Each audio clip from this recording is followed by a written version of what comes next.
जिस तरीके नाल इंतजार किया जा रहा सीगा कि भारत दे विच किसान अंदोलन चल रहा है तां उहदे उत्ते प्रधानमंत्री नरेंद्र मोदी ने चुप्पी क्यों धारी हुई है कुछ बोलन इस अंदोलन का बड़ा असर ਜਿਹੜਾ ਉਹ ਸਰਕਾਰ ਕਿੰਨੇ ਦਬਾਅ ਦੇ ਵਿੱਚ ਹੈ ਤੇ ਪਾਸੇ ਜਿਹੜੇ ਟਵੀਟਸ ਲਗਾਤਾਰ ਆਉਂਦੇ ਨੇ ਜਿਹੜੇ ਟਵੀਟਸ ਜਿਹੜੇ ਇੰਟਰਨੈਸ਼ਨਲ ਲੈਵਲ ਤੇ ਇੱਕ ਵੱਡਾ ਜਿਹੜਾ ਸੀਗਾ ਪ੍ਰੈਸ਼ਰ ਬਣਿਆ ਉਹ ਬਿਲਡ ਅਪ ਹੋਇਆ उसका एक बड़ा प्रेशर सी ਜਿਹੜੀ ਚੀਜ਼ਾਂ ਹੁਣ ਦੇਖਣ ਨੂੰ ਮਿਲਦੀਆਂ ਨੇ। ਤੁਸੀਂ ਕੀ ਇੱਥੇ ਡਿਕਟੇਟਰ ਬਣ ਗਏ, ਤੁਸੀਂ ਦੂਸਰਿਆਂ ਨੂੰ ਦਲਾਲ ਕਹਿ ਰਹੇ ਆ। ਮੈਨੂੰ ਤੇ ਐਂ ਲੱਗਦਾ ਪ੍ਰਧਾਨ ਮੰਤਰੀ ਸਿੱਧੇ ਸਿੱਧੇ ਕਾਰਪੋਰੇਟਾਂ ਦੀ ਦਲਾਲੀ ਕਰ ਰਹੇ ਆ, ਉਹਨਾਂ ਦੇ ਚੌਕੀਦਾਰ ਬਣੇ ਹੋਏ ਆ। ਦੇਸ਼ ਤੋਂ ਜਾਂ ਲੋਕਾਂ ਤੋਂ ਉਹਨਾਂ ਦਾ ਕੋਈ ਸਰੋਕਾਰ ਨਹੀਂ, ਕੋਈ ਦਰਦ ਨਹੀਂ, ਕੋਈ ਲੈਣਾ ਨਹੀਂ, ਕੋਈ ਦੇਣਾ ਨਹੀਂ।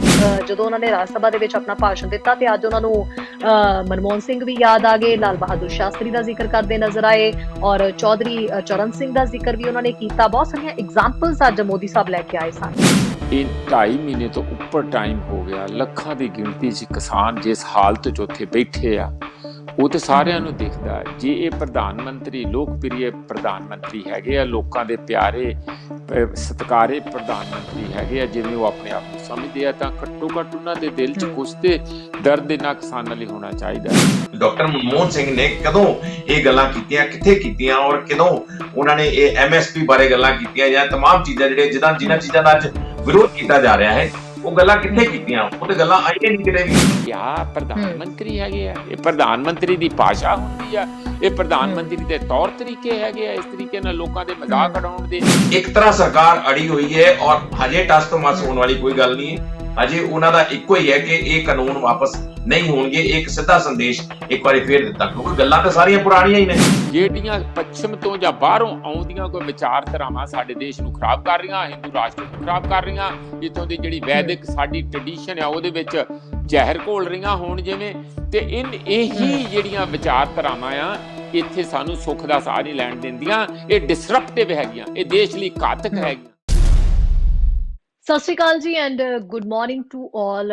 ਜਿਨ੍ਹਾਂ ਦੀ ਸੋਹਣੀ ਜਿਹੀ ਸਵੇਰ ਚੜ ਗਈ ਹੈ ਉਹਨਾਂ ਨੂੰ ਤਾਂ ਗੁੱਡ ਮਾਰਨਿੰਗ ਜੀ। ਬਾਕੀ ਸਾਡੇ ਦਰਸ਼ਕਾਂ ਨੂੰ ਜਿਨ੍ਹਾਂ ਦੇ ਸੌਣ ਦਾ ਟਾਈਮ ਹੋ ਚੁੱਕਿਆ ਹੈ, ਜਿੱਥੇ ਇਸ ਵੇਲੇ ਸਵੇਰ ਨਹੀਂ ਹੈ, ਉਹਨਾਂ ਨੂੰ ਪਿਆਰ ਭਰੀ ਸਤਿ ਸ਼੍ਰੀ ਅਕਾਲ। ਚੈਨਲ ਪੰਜਾਬੀ ਦੇ ਦ ਮਾਰਨਿੰਗ ਸ਼ੋਅ ਦੇ ਵਿੱਚ ਤੁਹਾਡੇ ਸਾਰਿਆਂ ਦਾ ਸਵਾਗਤ ਹੈ। ਸਭ ਤੋਂ ਪਹਿਲਾਂ ਤਾਂ ਜਿਨ੍ਹਾਂ ਦਾ ਵੀਕਐਂਡ ਸੀ ਅਸੀਂ ਉਹਨਾਂ ਲੋਕਾਂ ਨੂੰ ਇਹ ਪੁੱਛਣਾ ਚਾਹਾਂਗੇ ਕਿ ਜੀ ਤੁਹਾਡਾ ਵੀਕਐਂਡ ਜਿਹੜਾ ਉਹ ਕਿਵੇਂ ਦਾ ਰਿਹਾ, ਸੁੱਖ ਸ਼ਾਂਤੀ ਦੇ ਨਾਲ ਬੀਤਿਆ ਤੁਹਾਡੇ ਸਾਰਿਆਂ ਦਾ ਵੀਕਐਂਡ। ਚਲੋ ਜਿਹੜੇ ਜਿਨ੍ਹਾਂ ਦੀ ਸਵੇਰ ਹੋ ਚੁੱਕੀ ਹੈ, ਜਿਹੜੇ ਇਸ ਵੇਲੇ ਸਾਡੇ ਨਾਲ ਲਾਈਵ ਸ਼ੋਅ ਦੇਖ ਰਹੇ ਹੋਣਗੇ ਫੇਸਬੁੱਕ ਪੇਜ ਤੇ ਯਕੀਨਨ ਸਾਡੇ ਨਾਲ ਜੁੜੇ ਹੋਣਗੇ, ਉਹ ਤਾਂ ਸਾਨੂੰ ਜ਼ਰੂਰ ਲਿਖ ਕੇ ਭੇਜਣ ਕਿ ਵੀਕਐਂਡ ਜਿਹੜਾ ਉਹਨਾਂ ਦਾ ਕਿੱਦਾਂ ਦਾ ਰਿਹਾ। ਅਸੀਂ ਜ਼ਰੂਰ ਨਾਲ ਮੈਸੇजेस ਜਿਹੜੇ ਆ ਤੁਹਾਡੇ ਪੜ੍ਹਨ ਦੀ ਕੋਸ਼ਿਸ਼ ਕਰਾਂਗੇ। ਸੋ ਬਾਕੀ ਜਿਹੜੇ ਲੋਕ ਨੇ, ਅਸੀਂ ਖਾਸ ਕਰਕੇ ਜਦੋਂ ਗੱਲ ਕਰੀਏ ਵੀ ਅਪਡੇਟਸ ਵੀ ਜਿਹੜੇ ਨੇ ਵੀਕਐਂਡ ਤੇ ਬਹੁਤ ਸਾਰੇ ਸਾਡੇ ਕੋਲ ਪੈਂਡਿੰਗ ਪਏ ਹੋਏ ਨੇ, ਉਹਨਾਂ ਅਪਡੇਟਸ ਦੇ ਉੱਤੇ ਅਸੀਂ ਗੱਲਬਾਤ ਕਰਾਂਗੇ। ਖਾਸ ਕਰਕੇ ਅਸੀਂ ਸਾਰਿਆਂ ਨੇ ਅੱਜ ਦੇਖ ਹੀ ਲਿਆ ਕਿ ਜਿਸ ਤਰੀਕੇ ਨਾਲ ਇੰਤਜ਼ਾਰ ਕੀਤਾ ਜਾ ਰਿਹਾ ਸੀਗਾ ਕਿ ਭਾਰਤ ਦੇ ਵਿੱਚ ਕਿਸਾਨ ਅੰਦੋਲਨ ਚੱਲ ਰਿਹਾ ਹੈ ਤਾਂ ਉਹਦੇ ਉੱਤੇ ਪ੍ਰਧਾਨ ਮੰਤਰੀ ਨਰਿੰਦਰ ਮੋਦੀ ਨੇ ਚੁੱਪੀ ਕਿਉਂ ਧਾਰੀ ਹੋਈ ਹੈ ਕੁਝ ਬੋਲਣ। ਖੈਰ ਉਹ ਚੁੱਪੀ ਜਿਹੜੀ ਹੈ ਟੁੱਟ ਗਈ ਹੈ ਤੇ ਪ੍ਰਧਾਨ ਮੰਤਰੀ ਨਰਿੰਦਰ ਮੋਦੀ ਜਿਹੜੇ ਨੇ ਉਹਨਾਂ ਨੇ ਚੁੱਪੀ ਤੋੜਦੇ ਹੋਏ ਅੱਜ ਬਹੁਤ ਸਾਰੀਆਂ ਰਾਜ ਸਭਾ ਦੇ ਵਿੱਚ ਗੱਲਾਂ ਕੀਤੀਆਂ, ਬਿਆਨ ਦਿੱਤਾ ਰਾਜ ਸਭਾ ਦੇ ਵਿੱਚ। ਪਹਿਲਾਂ ਤਾਂ ਉਹਨਾਂ ਨੇ ਸਭ ਤੋਂ ਪਹਿਲਾਂ ਇਹ ਕਹਿ ਦਿੱਤਾ ਵੀ ਮੈਂ ਨਿਯੋਤਾ ਦਿੰਨਾ ਜੀ, ਗੱਲਬਾਤ ਦਾ ਜਿਹੜਾ ਰਸਤਾ ਹੈ ਉਹ ਖੁੱਲਾ ਹੋਇਆ, ਮੈਂ ਸੱਦਾ ਦਿੰਨਾ ਵੀ ਕਿਸਾਨ ਭਾਈ ਆ ਕੇ ਬਹਿਣ ਤੇ ਗੱਲਾਂ ਕਰੀਏ ਆਪਾਂ ਤੇ ਗੱਲਬਾਤ ਦੇ ਜ਼ਰੀਏ ਕੋਈ ਰਸਤਾ ਲੱਭੀਏ। ਤੇ ਦੂਜਾ ਉਹਨਾਂ ਨੇ ਇਹ ਵੀ ਕਹਿ ਦਿੱਤਾ ਹੈ ਕਿ ਵੀ ਐਮਐਸਪੀ ਜਿਹੜੀ ਹੈ ਉਹ ਜਿਵੇਂ ਹੈ ਉਹ ਉਵੇਂ ਹੀ ਰਹੇਗੀ, ਹਮੇਸ਼ਾ ਰਹੀ ਹੈ ਤੇ ਅੱਗੇ ਵੀ ਬਣੀ ਰਹੇਗੀ। ਤੇ ਇਹ ਖਾਸ ਤੌਰ ਦੇ ਉੱਤੇ ਜਦੋਂ ਉਹਨਾਂ ਨੇ ਗੱਲਾਂ ਕੀਤੀਆਂ ਤਾਂ ਯਕੀਨਨ ਬਹੁਤ ਸਾਰੀਆਂ ਆਪਣੀਆਂ ਜਿਹੜੀਆਂ ਸਕੀਮਾਂ ਉਹਨਾਂ ਨੂੰ ਲਾਗੂ ਜਿਨ੍ਹਾਂ ਨੂੰ ਕੀਤਾ ਉਹਨਾਂ ਦੇ ਉੱਤੇ ਵੀ ਗੱਲਬਾਤ ਕਰਦੇ ਨਜ਼ਰ ਆਏ ਤੇ ਸਿੱਖਾਂ ਦੇ ਉੱਤੇ ਵੀ ਕੁਝ ਕਮੈਂਟਸ ਉਹਨਾਂ ਨੇ ਕੀਤੇ, ਕੁਝ ਗੱਲਾਂ ਕਹੀਆਂ ਨੇ। ਪਤਾ ਨਹੀਂ ਕਿੱਥੋਂ ਅੱਜ ਨਰਿੰਦਰ ਮੋਦੀ ਨੂੰ 84 ਦੇ ਮੁੱਦੇ ਦੀ ਵੀ ਯਾਦ ਆ ਗਈ, ਜ਼ਿਕਰ ਕੀਤਾ ਉਹਨਾਂ ਨੇ ਇਸ ਮੁੱਦੇ ਦਾ ਵੀ ਤੇ ਸਿੱਖਾਂ ਦੀਆਂ ਜਿਹੜੀਆਂ ਜੋ ਉਪਲਬਧੀਆਂ ਨੇ ਉਹਨਾਂ ਦੀ ਵੀ ਗਿਣਤੀ ਕਰਵਾਉਂਦੇ ਨਜ਼ਰ ਆਏ। ਪਰ ਅੱਜ ਸਪੈਸ਼ਲੀ ਉਹਨਾਂ ਨੇ 84 ਨੂੰ ਯਾਦ ਕਰਵਾਉਂਦੇ ਹੋਏ ਪਤਾ ਨਹੀਂ ਕਿਹੜੀ ਗੱਲ ਦੇ ਉੱਤੇ ਤਰਜੀਹ ਦਿੱਤੀ, ਤਵੱਜੋ ਕਾਫੀ ਦਿੰਦੇ ਨਜ਼ਰ ਆਏ। ਖੈਰ ਉਹਨਾਂ ਨੇ ਇੱਕ ਵਾਰੀ ਕਿਸਾਨਾਂ ਨੂੰ ਇਹ ਫਿਰ ਤੋਂ ਜਿਹੜਾ ਹੈ ਗੱਲਬਾਤ ਦਾ ਸੱਦਾ ਕਰਨ ਦਾ ਜਿਹੜਾ ਨਿਯੋਤਾ ਦਿੱਤਾ ਹੈ। ਹਾਲਾਂਕਿ ਜਿਸ ਤਰੀਕੇ ਨਾਲ ਟਕੈਤ ਹੋਰਾਂ ਨੇ ਇਹ ਗੱਲ ਦਾ ਮੋੜਵਾਂ ਜਵਾਬ ਦੇ ਦਿੱਤਾ ਹੈ, ਉਹ ਕਹਿੰਦੇ ਨੇ ਕਿ ਐਮਐਸਪੀ ਜਿਵੇਂ ਰਹੇਗੀ ਉਹ ਰਵੇ, ਐਮਐਸਪੀ ਦੇ ਉੱਤੇ ਕਾਨੂੰਨ ਬਣਾਉਣ ਤੋਂ ਕਿਉਂ ਡਰਦੇ ਹੋ? ਐਮਐਸਪੀ ਦੇ ਉੱਤੇ ਕਾਨੂੰਨ ਬਣਾਓ ਤੇ ਅਸੀਂ ਤਿਆਰ ਹਾਂ ਤੇ ਅਸੀਂ ਆਪਣੇ ਘਰਾਂ ਨੂੰ ਮੁੜਾਂਗੇ, ਉਦੋਂ ਤੱਕ ਤਾਂ ਅਸੀਂ ਜਾਣਾ ਨਹੀਂ, ਅਸੀਂ ਤਾਂ ਅਕਤੂਬਰ ਦੀ ਤਿਆਰੀ ਕੀਤੀ ਹੋਈ ਹੈ। ਸੋ ਅੱਜ ਕਿਸੇ ਤਰੀਕੇ ਨਾਲ ਵੀ ਜਦੋਂ ਨਰਿੰਦਰ ਮੋਦੀ ਗੱਲਾਂ ਕਰ ਰਹੇ ਸੀ, ਖੈਰ ਜਦੋਂ ਉਹਨਾਂ ਨੇ ਰਾਜ ਸਭਾ ਦੇ ਵਿੱਚ ਆਪਣਾ ਭਾਸ਼ਣ ਦਿੱਤਾ ਤੇ ਅੱਜ ਉਹਨਾਂ ਨੂੰ ਮਨਮੋਹਨ ਸਿੰਘ ਵੀ ਯਾਦ ਆ ਗਏ, ਲਾਲ ਬਹਾਦੁਰ ਸ਼ਾਸਤਰੀ ਦਾ ਜ਼ਿਕਰ ਕਰਦੇ ਨਜ਼ਰ ਆਏ ਔਰ ਚੌਧਰੀ ਚਰਨ ਸਿੰਘ ਦਾ ਜ਼ਿਕਰ ਵੀ ਉਹਨਾਂ ਨੇ ਕੀਤਾ। ਬਹੁਤ ਸਾਰੀਆਂ ਐਗਜ਼ਾਮਪਲਸ ਅੱਜ ਮੋਦੀ ਸਾਹਿਬ ਲੈ ਕੇ ਆਏ ਸਨ। ਪਰ ਨਰਿੰਦਰ ਮੋਦੀ ਦੇ ਬਿਆਨ ਦੇ ਵਿੱਚ ਕੀ ਨਿਕਲ ਕੇ ਨਜ਼ਰ ਆ ਰਿਹਾ ਹੈ, ਕਿਤੇ ਨਾ ਕਿਤੇ ਇਨਡਾਇਰੈਕਟ ਇਨਡਾਇਰੈਕਟਲੀ ਉਹ ਇਹ ਜ਼ਰੂਰ ਕੋਸ਼ਿਸ਼ ਕਰ ਰਹੇ ਸੀ ਆਪਣੇ ਬਿਆਨ ਦੇ ਵਿੱਚ ਵੀ ਕਿਸਾਨਾਂ ਨੂੰ ਇਸ ਅੰਦੋਲਨ ਨੂੰ ਖਤਮ ਕਰਨ ਦੀ ਉਹ ਗੱਲ ਕਹਿ ਰਹੇ ਨੇ ਤੇ ਨਾਲ ਹੀ ਉਹਨਾਂ ਨੇ ਇਹ ਵੀ ਕਹਿ ਦਿੱਤਾ ਵੀ ਜਿਹੜੀ ਐਮਐਸਪੀ ਵਗੈਰਾ ਇਹ ਖਤਮ ਨਹੀਂ ਹੋਣੀ। ਸੋ ਹੁਣ ਦੇਖਦੇ ਹਾਂ ਅੱਗੇ ਗੱਲਾਂ ਬਾਤਾਂ ਕਰਦੇ ਹਾਂ। ਪ੍ਰੋਫੈਸਰ ਮਨਜੀਤ ਜੀ ਸਾਡੇ ਨਾਲ ਜੁੜੇ ਹੋਏ ਨੇ ਔਰ ਇਸ ਤੋਂ ਇਲਾਵਾ ਰਾਜੇਸ਼ ਗਿੱਲ ਜੀ ਅੰਮ੍ਰਿਤਸਰ ਤੋਂ ਜੁੜੇ ਹੋਏ ਨੇ। ਪ੍ਰੋਫੈਸਰ ਮਨਜੀਤ, ਰਾਜੇਸ਼ ਗਿੱਲ ਜੀ, ਬਹੁਤ ਬਹੁਤ ਸਵਾਗਤ ਹੈ ਦ ਮਾਰਨਿੰਗ ਸ਼ੋ ਦੇ ਵਿੱਚ। ਬਹੁਤ ਬਹੁਤ ਧੰਨਵਾਦ ਜੀ। ਬਹੁਤ ਧੰਨਵਾਦ ਜੀ ਰਾਜੇਸ਼ ਜੀ, ਸਭ ਤੋਂ ਪਹਿਲਾਂ ਤਾਂ ਜ਼ਾਹਿਰ ਜੀ ਗੱਲ ਹੈ ਕਿ ਚੱਕਾ ਜਾਮ ਜਦੋਂ ਕੀਤਾ ਗਿਆ ਭਾਰਤ ਦੇ ਵਿੱਚ, ਉਹ ਵੀ ਤਸਵੀਰ ਜਿਹੜੀ ਆ ਤੁਸੀਂ ਕਵਰੇਜ ਕਰਦੇ ਵੀ ਉੱਥੇ ਦਿਖਾਈ ਦਿੱਤੇ। ਸਭ ਤੋਂ ਪਹਿਲਾਂ ਤਾਂ ਸਾਨੂੰ ਖਬਰਾਂ ਇਹ ਦੱਸੋ ਵੀ ਵੀਕਐਂਡ ਦੇ ਉੱਤੇ ਕੀ ਕੁਝ ਵਾਪਰਿਆ, ਕੀ ਕੁਝ ਦਿਖਾਈ ਦਿੱਤਾ ਔਰ ਖਾਸ ਕਰਕੇ ਜਦੋਂ ਚੱਕਾ ਜਾਮ ਦਾ ਜਿਹੜਾ ਕਿਸਾਨ ਜਥੇਬੰਦੀਆਂ ਦਾ ਜਿਹੜਾ ਸੁਨੇਹਾ ਸੀਗਾ, ਜਿਹੜੀ ਕਾਲ ਸੀਗੀ, ਕਿੰਨਾ ਕੁ ਹੁੰਗਾਰਾ ਮਿਲਦਾ ਉਹਨੂੰ ਨਜ਼ਰ ਆਇਆ? ਕਿਹੜੀ ਕਿਹੜੇ ਸ਼ਹਿਰ ਦੀ ਤਸਵੀਰ ਤੁਸੀਂ ਆਪਣੀ ਅੱਖੀ ਦੇਖੀ, ਉਸਨੂੰ ਪਲੀਜ਼ ਬਿਆਨ ਕਰੋ ਪ੍ਰੋਫੈਸਰ ਸਾਹਿਬ। ਇਸ ਤੋਂ ਬਾਅਦ ਮੈਂ ਮੋਦੀ ਸਾਹਿਬ ਦੇ ਬਿਆਨ ਦੇ ਉੱਤੇ ਤੁਹਾਡੇ ਨਾਲ ਗੱਲਬਾਤ ਕਰਾਂਗੀ। ਸੋ ਰਾਜੇਸ਼ ਜੀ, ਸਭ ਤੋਂ ਪਹਿਲਾਂ ਤਾਂ ਹਾਲ ਸੁਣਾ ਦਿਓ ਸਾਰਾ। ਦੇਖੋ ਬਿਲਕੁਲ ਜੀ, ਦੇਖੋ 26 ਜਨਵਰੀ ਦੀ ਜਿਹੜੀ ਘਟਨਾ ਸੀ, ਉਸ ਤੋਂ ਬਾਅਦ ਘਟਨਾਕ੍ਰਮ ਲਗਾਤਾਰ ਬਦਲਦੇ ਰਹੇ। ਲਗਾਤਾਰ ਜਿਹੜੀਆਂ ਘਟਨਾਵਾਂ ਹੁੰਦੀਆਂ ਰਹੀਆਂ, ਨਿਤ ਨਵੀਆਂ ਘਟਨਾਵਾਂ ਹੁੰਦੀਆਂ ਰਹੀਆਂ। ਉਸ ਦੇ ਨਾਲ ਜਿਹੜਾ ਕਿਸਾਨੀ ਅੰਦੋਲਨ ਜਿਹੜਾ ਕਿਤੇ ਡਾਵਾਂਡੋਲ ਲੱਗਦਾ ਸੀ, ਉਹਨੂੰ ਹੋਰ ਬਲ ਜਿਹੜਾ ਮਿਲਣਾ ਸ਼ੁਰੂ ਹੋ ਗਿਆ। ਔਰ ਜਿਹੜੀਆਂ ਮਹਾ ਪੰਚਾਇਤਾਂ ਦੀਆਂ, ਉਹਨੇ ਚੱਕਾ ਜਾਮ ਕੀਤਾ, ਜਿਹੜਾ ਉਹਨੇ ਜਿਹੜੇ ਬੜੇ ਨਵੇਂ ਹੁਲਾਰੇ ਦਿੱਤੇ ਕਿਸਾਨੀ ਅੰਦੋਲਨ ਨੂੰ। ਤੇ ਇਸ ਵੇਲੇ ਕਿਸਾਨੀ ਅੰਦੋਲਨ ਜਿਹੜਾ ਇੱਕ ਵਾਰ ਫਿਰ ਖੜਾ ਹੋ ਚੁੱਕਾ ਹੈ, ਬੜੀ ਚੰਗੀ ਤਰ੍ਹਾਂ ਨਾਲ, ਬੜੇ ਮਜ਼ਬੂਤ ਲੱਤਾਂ ਤੇ ਖੜਾ ਹੋ ਚੁੱਕਿਆ ਹੈ। ਔਰ ਇਹ ਜਿਹੜਾ ਘਟਨਾਕ੍ਰਮ ਵਾਪਰਿਆ, ਜਿਸ ਦੇ ਵਿੱਚ ਸਭ ਤੋਂ ਪਹਿਲਾਂ ਆਪਾਂ ਚੱਕਾ ਜਾਮ ਦੀ ਗੱਲ ਕਰੀਏ ਤਾਂ ਚੱਕਾ ਜਾਮ ਜਿਹੜਾ ਸੀਗਾ ਉਹ ਪੂਰੀ ਤਰ੍ਹਾਂ ਨਾਲ ਕਾਮਯਾਬ ਰਿਹਾ। ਜਿਹੜਾ ਕਿ ਅਸੀਂ ਦੇਖਿਆ, ਹਰ ਸ਼ਹਿਰ ਥਾਂ ਪਿੰਡਾਂ ਦੇ ਵਿੱਚ ਜਾ ਕੇ ਦੇਖਿਆ ਤੇ ਉੱਥੇ ਲੋਕ ਜਿਹੜੇ ਆਪ ਮੁਹਾਰੇ ਜਿਹੜੇ ਇਸ ਦੇ ਵਿੱਚ ਲੱਗੇ ਹੋਏ ਸਨ। ਔਰ ਖਾਸ ਤੌਰ ਤੇ ਜਿਹੜੇ ਕਿਸਾਨੀ ਦੇ ਨਾਲ ਸੰਬੰਧਿਤ ਹੋਰ ਕਿੱਤਿਆਂ ਦੇ ਲੋਕ ਜਿਹੜੇ ਉਹ ਵੀ ਇਸ ਦੇ ਵਿੱਚ ਲੱਗੇ ਹੋਏ ਸਨ। ਸਿਰਫ ਨਿਰੋਲ ਕਿਸਾਨ ਨਹੀਂ, ਬਲਕਿ ਹੋਰ ਵੀ ਜਿਹੜੇ ਕਿੱਤਿਆਂ ਨਾਲ ਸੰਬੰਧਿਤ ਸਨ, ਉਹ ਵੀ ਲੋਕ ਇਸ ਚੱਕਾ ਜਾਮ ਦੇ ਵਿੱਚ ਜਿਹੜੀ ਸਹਾਇਤਾ ਕਰ ਰਹੇ ਸਨ। ਇਹ ਚੀਜ਼ਾਂ ਪ੍ਰੈਕਟੀਕਲੀ ਵੇਖਣ ਨੂੰ ਮਿਲੀਆਂ ਤਾਂ ਉਸਦਾ ਹੀ ਇਹ ਅਸਰ ਹੈ ਜਿਹੜਾ ਅੱਜ ਉਸਦਾ ਵੀ। ਤੇ ਉਸਦੇ ਨਾਲ ਜਿਹੜੀਆਂ ਮਹਾ ਪੰਚਾਇਤਾਂ ਹੋਈਆਂ, ਇੰਨੀ ਵੱਡੀ ਗਿਣਤੀ ਦੇ ਵਿੱਚ ਲੋਕ ਪਹੁੰਚੇ। ਲੋਕ ਤਾਂ ਇੱਥੋਂ ਤੱਕ ਕਹਿਣ ਲੱਗ ਪਏ ਕਿ ਲਓ ਜੀ, ਹੁਣ ਤਾਂ ਯੂਪੀ ਵੀ ਜਿਹੜਾ ਉਹ ਗਿਆ, ਇਹਨਾਂ ਦੇ ਹੱਥੋਂ ਗਿਆ। ਇੱਥੋਂ ਤੱਕ ਗੱਲਾਂ ਹੋਣ ਲੱਗ ਪਈਆਂ ਜਿਸ ਤਰ੍ਹਾਂ ਦੀਆਂ ਵੱਡੀਆਂ ਮਹਾ ਪੰਚਾਇਤਾਂ ਹੋਈਆਂ। ਤਾਂ ਉਸ ਤੋਂ ਬਾਅਦ ਜਿਹੜਾ ਉਹਦਾ ਅਸਰ ਹੀ ਦੇਖਣ ਨੂੰ ਮਿਲਿਆ ਕਿ ਅੱਜ ਜਿਹੜਾ ਭਾਸ਼ਣ ਜਿਹੜਾ ਦਿੱਤਾ ਗਿਆ, ਉਸ ਦੇ ਵਿੱਚ ਬੜਾ ਲੰਮਾ ਚੌੜਾ, ਪਹਿਲੀ ਵਾਰੀ ਹੈ ਕਿ ਇੰਨੀ ਲੰਮੀ ਚੌੜੀ ਗੱਲ ਪ੍ਰਧਾਨ ਮੰਤਰੀ ਨੇ ਕਿਸਾਨਾਂ ਬਾਰੇ ਕੀਤੀ ਹੈ।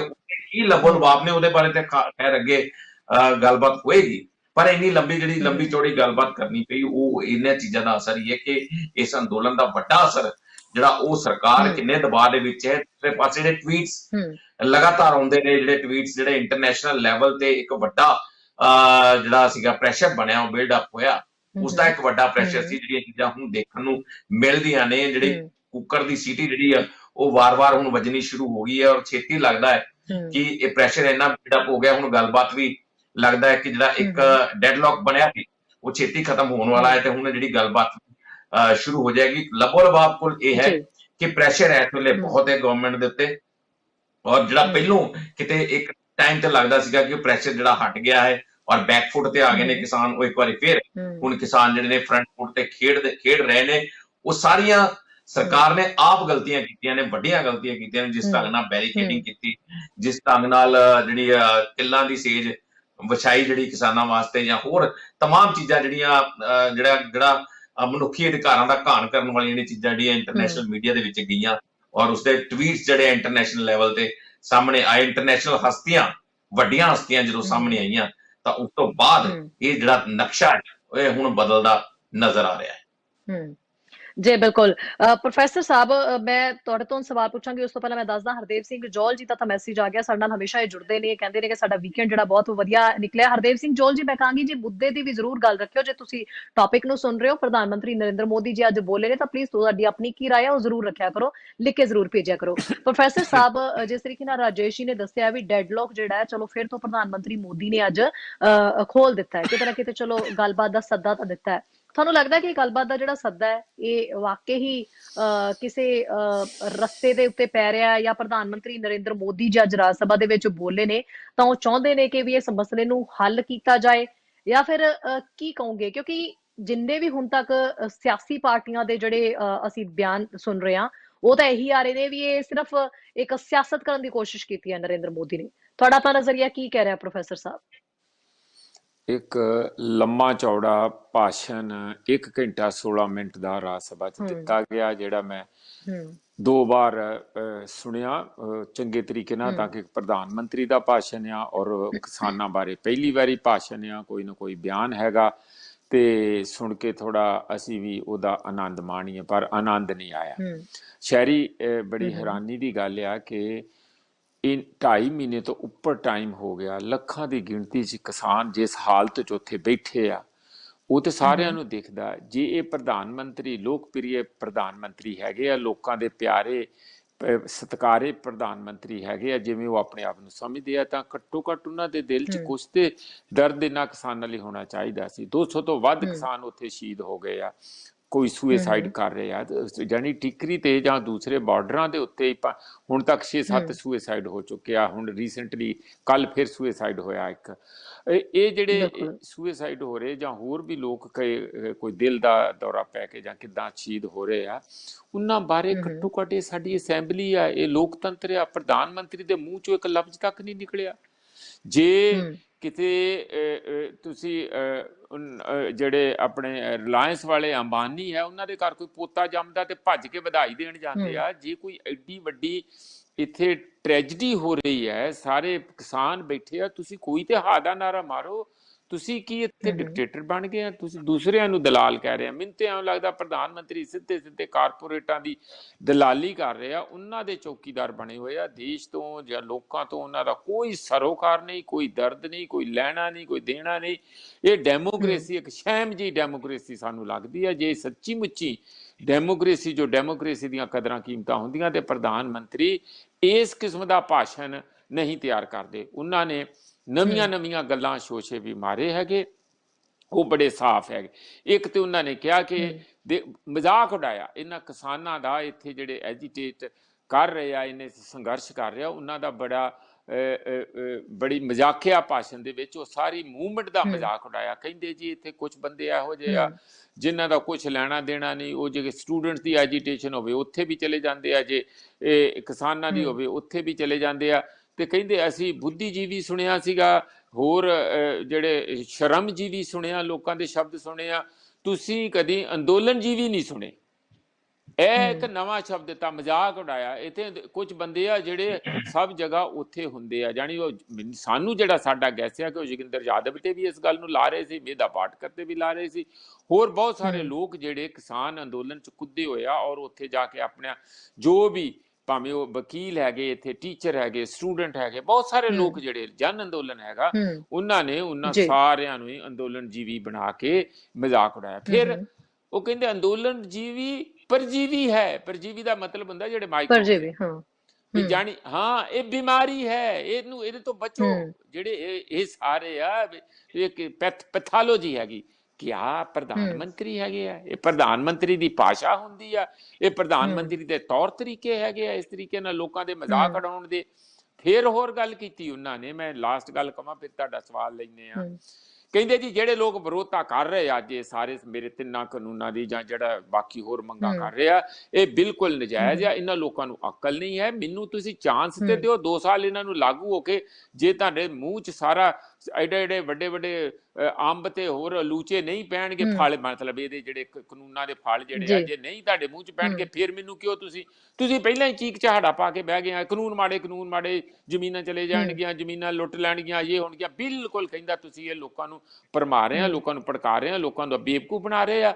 ਇਹ ਜਿਹੜੇ ਅੰਦੋਲਨ ਜੀਵੀ ਹੈਗੇ ਆ ਉਹਨਾਂ ਨੂੰ ਕਿਹਾ, ਔਰ ਉਹਨਾਂ ਨੇ ਐਗਜ਼ੈਂਪਲ ਦੇ ਕੇ ਕਿਹਾ, ਦੇਖੋ ਇਹ ਪ੍ਰਧਾਨ ਮੰਤਰੀ ਦੇ ਭਾਸ਼ਣ ਦਾ ਦੇਖੋ, ਥੋੜਾ ਬਹੁਤ ਤੇ ਸਾਨੂੰ ਪੋਸਟਮਾਰਟਮ ਉਹਦਾ ਕਰਨਾ ਚਾਹੀਦਾ। ਉਹ ਕਹਿੰਦੇ ਜੀ ਜਦੋਂ ਇੱਥੇ ਗ੍ਰੀਨ ਰੈਵੋਲੂਸ਼ਨ ਆਇਆ ਸੀ, ਸ਼ਾਸਤਰੀ ਜੀ ਲੈ ਕੇ ਆ ਰਹੇ ਸੀ, ਇਹ ਲੋਕ ਉਦੋਂ ਵੀ ਕਹਿ ਰਹੇ ਸੀਗੇ ਜੀ ਇਹ ਅਮਰੀਕਨ ਫਾਰਮੂਲਾ ਹੈ ਜੀ, ਇੱਥੇ ਨਹੀਂ ਚਾਹੀਦਾ ਜੀ, ਇੱਥੇ ਨਹੀਂ ਆਈ। ਕਹਿੰਦੇ ਅੱਜ ਦੇਸ਼ ਭੁੱਖਾ ਮਰਦਾ ਕਿ ਨਹੀਂ ਮਰਦਾ? ਪਰ ਇਹ ਸਾਨੂੰ ਦੱਸ ਦੇਣ ਕਿ ਗ੍ਰੀਨ ਰੈਵੋਲੂਸ਼ਨ ਨੇ ਪੰਜਾਬ ਨੂੰ ਕੀ ਦਿੱਤਾ? 80,000 ਕਰੋੜ ਰੁਪਈਆ ਕਰਜ਼ਾ, ਜ਼ਮੀਨ ਬਿਮਾਰ, ਲੋਕ ਬਿਮਾਰ, ਕੈਂਸਰ, ਹਵਾ ਖਰਾਬ ਤੇ ਸਾਡਾ ਪਾਣੀ ਖਤਮ। ਇਹ ਸਾਨੂੰ ਫਲ ਮਿਲ ਗਏ ਨਾ ਪੰਜਾਬੀਆਂ ਨੂੰ, ਸਾਰਿਆਂ ਨੂੰ, ਜਿਹੜੇ ਇੱਥੇ ਦੇ ਕਿਸਾਨ ਸੀਗੇ। ਇਹ ਹਰੇ ਇਨਕਲਾਬ ਦੇ ਸਾਰੇ ਸਾਨੂੰ ਫਲ ਮਿਲ ਗਏ। ਹੁਣ ਜਿਹੜੇ 3 ਕਾਨੂੰਨ ਆ ਰਹੇ ਆ, ਉਹ ਪਤਾ ਨਹੀਂ ਕਿਹੜੇ ਹਦਵਾਣੇ ਦੇ ਦੇਣਗੇ ਸਾਨੂੰ ਤੇ ਲੂਚੇ ਦੇ ਦੇਣਗੇ। ਫਿਰ ਇਹਨਾਂ ਨੇ ਕੀ ਕਿਹਾ ਕਿ ਸਾਨੂੰ ਇਹ ਇਸ ਤਰ੍ਹਾਂ ਰੌਲਾ ਪਾ ਰਹੇ ਆ, ਡੇਅਰੀ ਫਾਰਮਿੰਗ ਦਾ ਉਹ ਇਸ ਤਰ੍ਹਾਂ ਹੀ ਸਾਂਝਾ ਹੈਗਾ, ਉਹਦੇ ਚ ਪ੍ਰਾਈਵੇਟ ਵੀ ਹੈਗੇ ਆ, ਲੋਕ ਵੇਚਦੇ ਆ, ਉਹਦੇ ਚ ਕੋਆਪਰੇਟਿਵ ਵੀ ਹੈਗੇ ਆ। ਉਸੇ ਤਰਜ਼ ਦੇ ਉੱਤੇ ਅਸੀਂ ਕਾਨੂੰਨ ਲੈ ਕੇ ਆਏ ਆ। ਤੇ ਡੇਅਰੀ ਫਾਰਮ ਕੋਈ ਛੋਟੀ ਇੰਡਸਟਰੀ ਨਹੀਂ ਆ। 28% ਜਿਹੜੇ ਆ ਡੇਅਰੀ ਵਾਲੇ ਉਹ ਖੇਤੀ ਦੀ ਜਿਹੜੀ ਆਮਦਨ ਹੁੰਦੀ ਆ ਉਹਨੂੰ ਕੰਟਰੀਬਿਊਟ ਕਰ ਰਹੇ ਆ। ਉੱਥੇ ਦੇ ਗ੍ਰੋਸ ਡੋਮੈਸਟਿਕ ਜਿਹੜੀ ਖੇਤੀ ਵਿੱਚੋਂ ਆ 28% ਬਹੁਤ ਵੱਡੀ ਕਹਿੰਦੇ ਇੰਡਸਟਰੀ ਹੈਗੀ ਆ। ਕਹਿੰਦੇ ਉਦੋਂ ਵੀ ਵਿਰੋਧ ਕਰਦੇ ਸੀ। ਫਿਰ ਉਹਨਾਂ ਨੇ ਇੱਕ ਹੋਰ ਟਰਮ ਕਹੀ, ਉਹ ਕਹਿੰਦੇ ਕਿ ਇੱਥੇ ਮੈਂ ਚਾਹੁੰਦਾ ਆ ਕਿ FDI ਬੰਦ ਹੋਣੀ ਚਾਹੀਦੀ। ਮੈਂ ਮੇਰੇ ਕੰਨ ਖੜੇ ਹੋ ਗਏ ਇੱਕਦਮ ਕਿ ਪ੍ਰਧਾਨ ਮੰਤਰੀ ਕੀ ਕਹਿ ਰਹੇ ਆ, ਬਾਕੀ ਦੇ ਲੋਕਾਂ ਦੇ ਵੀ ਹੋ ਗਏ ਕਿ FDI ਬੰਦ ਹੋਣੀ ਚਾਹੀਦੀ ਆ। ਅਜੇ ਹੁਣੇ ਤੇ FDI ਇੰਸ਼ੋਰੈਂਸ ਕੰਪਨੀਆਂ ਦੇ ਵਿੱਚ, ਇੰਸ਼ੋਰੈਂਸ ਇੰਡਸਟਰੀ ਦੇ ਵਿੱਚ 49% ਤੋਂ 74% FDI ਕਰਕੇ ਹਟੇ, ਤੇ ਇਹ ਬੰਦ ਕਰਨ ਦੀ ਕਿੱਥੋਂ ਆ ਗਈ? ਇਸੇ ਗਵਰਨਮੈਂਟ ਨੇ ਤੇ FDI ਨੂੰ ਖੁੱਲੇ ਦਰਵਾਜ਼ੇ ਖੋਲ ਦਿੱਤੇ ਪੂਰੇ ਦੇ ਪੂਰੇ। ਫਿਰ ਉਹ ਕਹਿੰਦੇ ਦੇਖੋ, ਫਿਰ ਮੈਂ ਕਹਿੰਦਾ ਕਿ FDI ਬੰਦ ਹੋਣੀ ਚਾਹੀਦੀ ਆ, ਪਰ ਇਹ FDI ਹੈ ਫੋਰਨ ਡਿਸਰਪਟਿਵ ਆਈਡੀਓਲੋਜੀਜ਼। FDI ਫॉर ਫਿਰ ਦੁਬਾਰਾ ਬੋਲੇ ਫੋਰਨ ਡਿਸਰਪਟਿਵ ਆਈਡੀਓਲੋਜੀ, ਜਾਣੀ ਜਿਹੜੀਆਂ ਪੱਛਮ ਤੋਂ ਜਾਂ ਬਾਹਰੋਂ ਆਉਂਦੀਆਂ ਕੋਈ ਵਿਚਾਰਧਾਰਾਵਾਂ ਸਾਡੇ ਦੇਸ਼ ਨੂੰ ਖਰਾਬ ਕਰ ਰਹੀਆਂ, ਹਿੰਦੂ ਰਾਸ਼ਟਰ ਨੂੰ ਖਰਾਬ ਕਰ ਰਹੀਆਂ, ਇਥੋਂ ਦੀ ਜਿਹੜੀ ਵੈਦਿਕ ਸਾਡੀ ਟ੍ਰੈਡੀਸ਼ਨ ਆ ਉਹਦੇ ਵਿੱਚ ਜ਼ਹਿਰ ਘੋਲ ਰਹੀਆਂ ਹੋਣ ਜਿਵੇਂ। ਤੇ ਇਹੀ ਜਿਹੜੀਆਂ ਵਿਚਾਰਧਾਰਾਵਾਂ ਆ ਇੱਥੇ ਸਾਨੂੰ ਸੁੱਖ ਦਾ ਸਾਹ ਨਹੀਂ ਲੈਣ ਦਿੰਦੀਆਂ। ਇਹ ਡਿਸਰਪਟਿਵ ਹੈਗੀਆਂ, ਇਹ ਦੇਸ਼ ਲਈ ਘਾਤਕ ਹੈਗੀਆਂ। ਇਹੋ ਜਿਹੀਆਂ ਗੱਲਾਂ ਪ੍ਰਧਾਨ ਮੰਤਰੀ ਕਰਦੇ ਆ। ਤੁਸੀਂ ਕਿਹੜਾ ਅੰਦਰੂਨੀ ਗ੍ਰੀਨ ਰੈਵੋਲੂਸ਼ਨ ਕਿੱਥੋਂ ਲਿਆਂਦਾ? ਤੁਸੀਂ ਜਿਹਦੀਆਂ ਗੱਲਾਂ ਦੀਆਂ ਤਾਰੀਫਾਂ ਕਰ ਰਹੇ ਆ, ਮੈਕਸੀਕਨ ਵੈਰਾਈਟੀਜ਼ ਕਿੱਥੋਂ ਆਈਆਂ? ਗ੍ਰੀਨ ਰੈਵੋਲੂਸ਼ਨ ਫਰਟੀਲਾਈਜ਼ਰ ਕਿੱਥੋਂ ਆਈ? ਤੁਹਾਡੇ ਵੈਦਿਕ ਪੀਰੀਅਡ ਚੋਂ ਆ ਗਈ। ਉੱਥੇ 5000 ਸਾਲ ਪੁਰਾਣੀ ਫਰਟੀਲਾਈਜ਼ਰ ਪਈ ਹੈ। ਤੇ ਤੁਸੀਂ ਇਹੋ ਜਿਹੀਆਂ ਬੇਤੁਕੀਆਂ ਤੇ ਬਚਗਾਨਾ ਗੱਲਾਂ ਪ੍ਰਧਾਨ ਮੰਤਰੀ ਨੇ ਜਿਹੜੀਆਂ ਕੀਤੀਆਂ, ਉਹ ਬਿਲਕੁਲ ਸਾਨੂੰ ਉਮੀਦ ਨਹੀਂ ਸੀ। ਲਾਸਟ ਗੱਲ ਸ਼ਹਿਰੀ ਜੀ, ਉਹਨਾਂ ਨੇ ਸਾਫ਼-ਸਾਫ਼ ਕਹਿਤਾ ਕਾਨੂੰਨ ਬਹੁਤ ਜ਼ਰੂਰੀ ਹੈਗੇ ਆ। ਕਾਂਗਰਸ ਕੋਸ਼ਿਸ਼ਾਂ ਕਰਦੀ ਰਹੀ, ਮਨਮੋਹਨ ਸਿੰਘ ਵਿੱਚ ਬੈਠੇ ਸੀਗੇ, ਮਨਮੋਹਨ ਸਿੰਘ ਦੀ ਉਹਨਾਂ ਨੇ ਕੋਟੇਸ਼ਨ ਪੜ੍ਹ ਕੇ ਸੁਣਾਈ। ਇਹਨਾਂ 'ਚ ਦਮਖਮ ਨਹੀਂ ਸੀ ਕੁਝ ਕਰਨ ਦਾ। ਮੈਂ ਹੁਣ 56 ਇੰਚ ਦੇ ਸੀਨੇ ਦੇ ਨਾਲ ਐਨ ਤਾਣ ਕੇ ਇਹ ਕਾਨੂੰਨ ਲੈ ਕੇ ਆਇਆ। ਇਹ ਕਾਨੂੰਨ ਪਿਛਾਂ ਨਹੀਂ ਹਟ ਸਕਦੇ। ਇਹ ਕਾਨੂੰਨ ਲੋਕਾਂ ਦੇ ਫਾਇਦੇ ਵਿੱਚ ਆ। ਜੇ ਲੋਕਾਂ ਨੂੰ ਨਹੀਂ ਸਮਝ ਪੈਂਦੀ ਤੇ ਇਹ ਮੇਰਾ ਕਸੂਰ ਨਹੀਂ ਹੈ, ਪਰ ਮੈਂ ਲੋਕਾਂ ਦਾ ਫਾਇਦਾ ਚਾਹੁੰਦਾ। ਇਹ ਉਹਨਾਂ ਨੇ ਸਾਫ਼-ਸਾਫ਼ ਕਹਿਤਾ। ਤੇ ਨਾਲ ਹੀ ਕਹਿਤਾ ਕਿ ਜਿਹੜੇ ਲੋਕ ਇੱਥੇ ਆਪਣੇ ਤੰਬੂ ਪਾ ਕੇ ਬੈਠੇ 2.5 ਮਹੀਨਿਆਂ ਤੋਂ, ਰੱਬ ਦਾ ਵਾਸਤਾ ਇਹ ਘਰੋਂ ਘਰੀ ਚਲੇ ਜਾਓ। ਸਾਡੇ ਕੋਲ ਬਰਦਾਸ਼ਤ ਨਹੀਂ ਹੁੰਦਾ। ਸਾਡੀ ਬਾਰ-ਬਾਰ ਬਦਨਾਮੀ ਹੁੰਦੀ ਆ, ਬਾਰ-ਬਾਰ ਸਰਕਾਰ ਦੀ ਬਦਨਾਮੀ ਹੁੰਦੀ ਆ ਕਿ ਏਡੀ ਵੱਡੀ ਪੱਧਰ ਦੇ ਵਿੱਚ 200 ਤੋਂ ਵੱਧ ਗਿਣਤੀ 'ਚ ਲੋਕ ਉੱਥੇ ਸ਼ਹੀਦ ਹੋ ਗਏ ਆ, ਤੁਸੀਂ ਚਲੇ ਜਾਓ।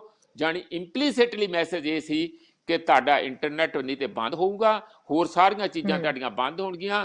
ਕਿੱਲਾਂ ਦੇ ਗਿਣਤੀ ਵੀ ਵਧੂਗੀ, ਜਿਹੜੀ ਉੱਥੇ ਵਾਰਡ ਲਾਈ ਹੋਈ ਹੈ, ਤਾਰਾਂ ਵੀ ਵਧਣਗੀਆਂ ਤੇ ਹੋਰ ਬੈਰੀਕੇਡਿੰਗ ਵੀ ਵਧੂਗੀ, ਪੁਲਿਸ ਵੀ ਆਊਗੀ ਜੇ ਤੁਸੀਂ ਇਹਨਾਂ ਕਾਨੂੰਨਾਂ ਨੂੰ ਨਾ ਮੰਨਿਆ। ਇਹ ਮੈਸੇਜ ਉਹਨਾਂ ਨੇ ਆਪਣੇ ਹਾਸੇ ਮਜ਼ਾਕ ਤੇ ਆਪਣੇ ਢੰਗ ਦੇ ਨਾਲ ਸਾਰਾ ਦੇ ਦਿੱਤਾ। ਹਾਂਜੀ ਸ਼ੈਰੀ, ਬਿਲਕੁਲ।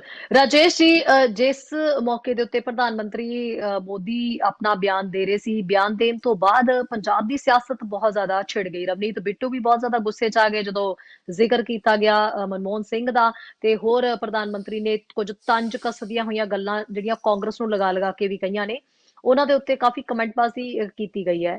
ਸੋ ਬਾਅਦ ਦੇ ਵਿੱਚ ਰਿਐਕਸ਼ਨ ਕਾਫੀ ਆਏ ਨੇ ਪੰਜਾਬ ਦੀ ਸਿਆਸਤ ਦੇ ਵਿੱਚ। ਕਿਹੜੇ ਸਿਆਸਤਦਾਨ ਨੇ ਕੀ ਗੱਲ ਕਹੀ, ਕਿਵੇਂ ਭਖ ਗਈ ਸਿਆਸਤ ਤੇ ਕੀ ਕੁਝ ਕਿਹਾ ਜਾ ਰਿਹਾ?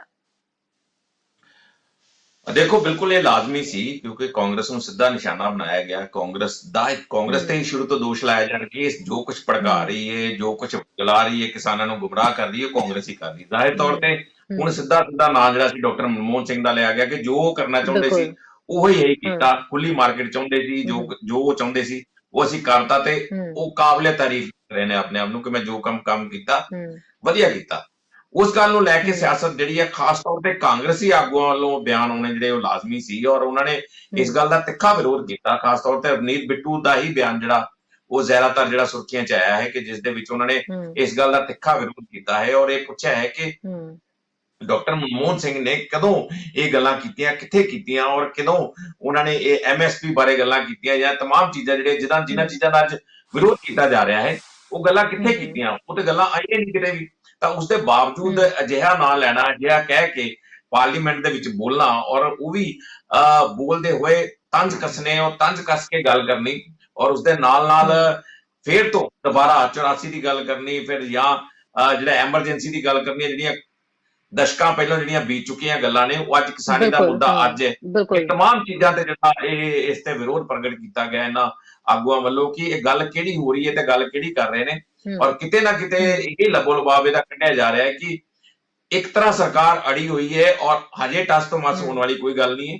ਅਜੇ ਉਹਨਾਂ ਦਾ ਇੱਕੋ ਹੀ ਹੈ ਕਿ ਇਹ ਕਾਨੂੰਨ ਵਾਪਸ ਨਹੀਂ ਹੋਣਗੇ। ਇੱਕ ਸਿੱਧਾ ਸੰਦੇਸ਼ ਇੱਕ ਵਾਰੀ ਫੇਰ ਦਿੱਤਾ, ਕਿਉਂਕਿ ਗੱਲਾਂ ਤਾਂ ਸਾਰੀਆਂ ਪੁਰਾਣੀਆਂ ਹੀ ਨੇ, ਜੋ ਦੁਹਰਾਈਆਂ ਜਾ ਰਹੀਆਂ ਨੇ ਗੱਲਾਂ ਵਾਰ-ਵਾਰ ਇਹ ਕਹਿ ਜਾ ਰਹੀਆਂ ਕਿ ਇਹ ਕਾਨੂੰਨ ਬਹੁਤ ਵਧੀਆ ਨੇ, ਕਿਸਾਨਾਂ ਦੇ ਹੱਕ ਦੇ ਵਿੱਚ ਹੈ, ਕਿਸਾਨ ਪੱਖੀ ਕਾਨੂੰਨ ਨੇ। ਇਹ ਗੱਲਾਂ ਕੀਤੀਆਂ ਜਾ ਰਹੀਆਂ ਸ਼ੁਰੂ ਤੋਂ ਲੈ ਕੇ, ਜੋ ਗੱਲਾਂ ਖੇਤੀਬਾੜੀ ਮੰਤਰੀ ਵੱਲੋਂ ਕੀਤੀਆਂ ਜਾ ਰਹੀਆਂ ਉਹੀ ਗੱਲਾਂ ਪ੍ਰਧਾਨ ਮੰਤਰੀ ਵੱਲੋਂ ਕੀਤੀਆਂ ਗਈਆਂ। ਹੁਣ ਪ੍ਰਧਾਨ ਮੰਤਰੀ ਦਾ ਜਿਹੜਾ ਆਪਣਾ ਲਬੋ ਲਹਿਜ਼ਾ ਹੈ, ਪ੍ਰਧਾਨ ਮੰਤਰੀ ਦਾ ਆਪਣਾ ਗੱਲ ਕਰਨ ਦਾ ਤਰੀਕਾ ਹੈ, ਉਹਨੇ ਉਹਨੂੰ ਸ਼ੂਗਰ ਕੋਟ ਕਰਕੇ ਜਾਂ ਨਵੇਂ ਤੰਜ਼ ਜੋੜ ਕੇ ਉਹ ਇਹ ਗੱਲਾਂ ਸਾਰੀਆਂ ਕੀਤੀਆਂ। ਗੱਲਾਂ ਤਾਂ ਉਹੀ ਹੈ।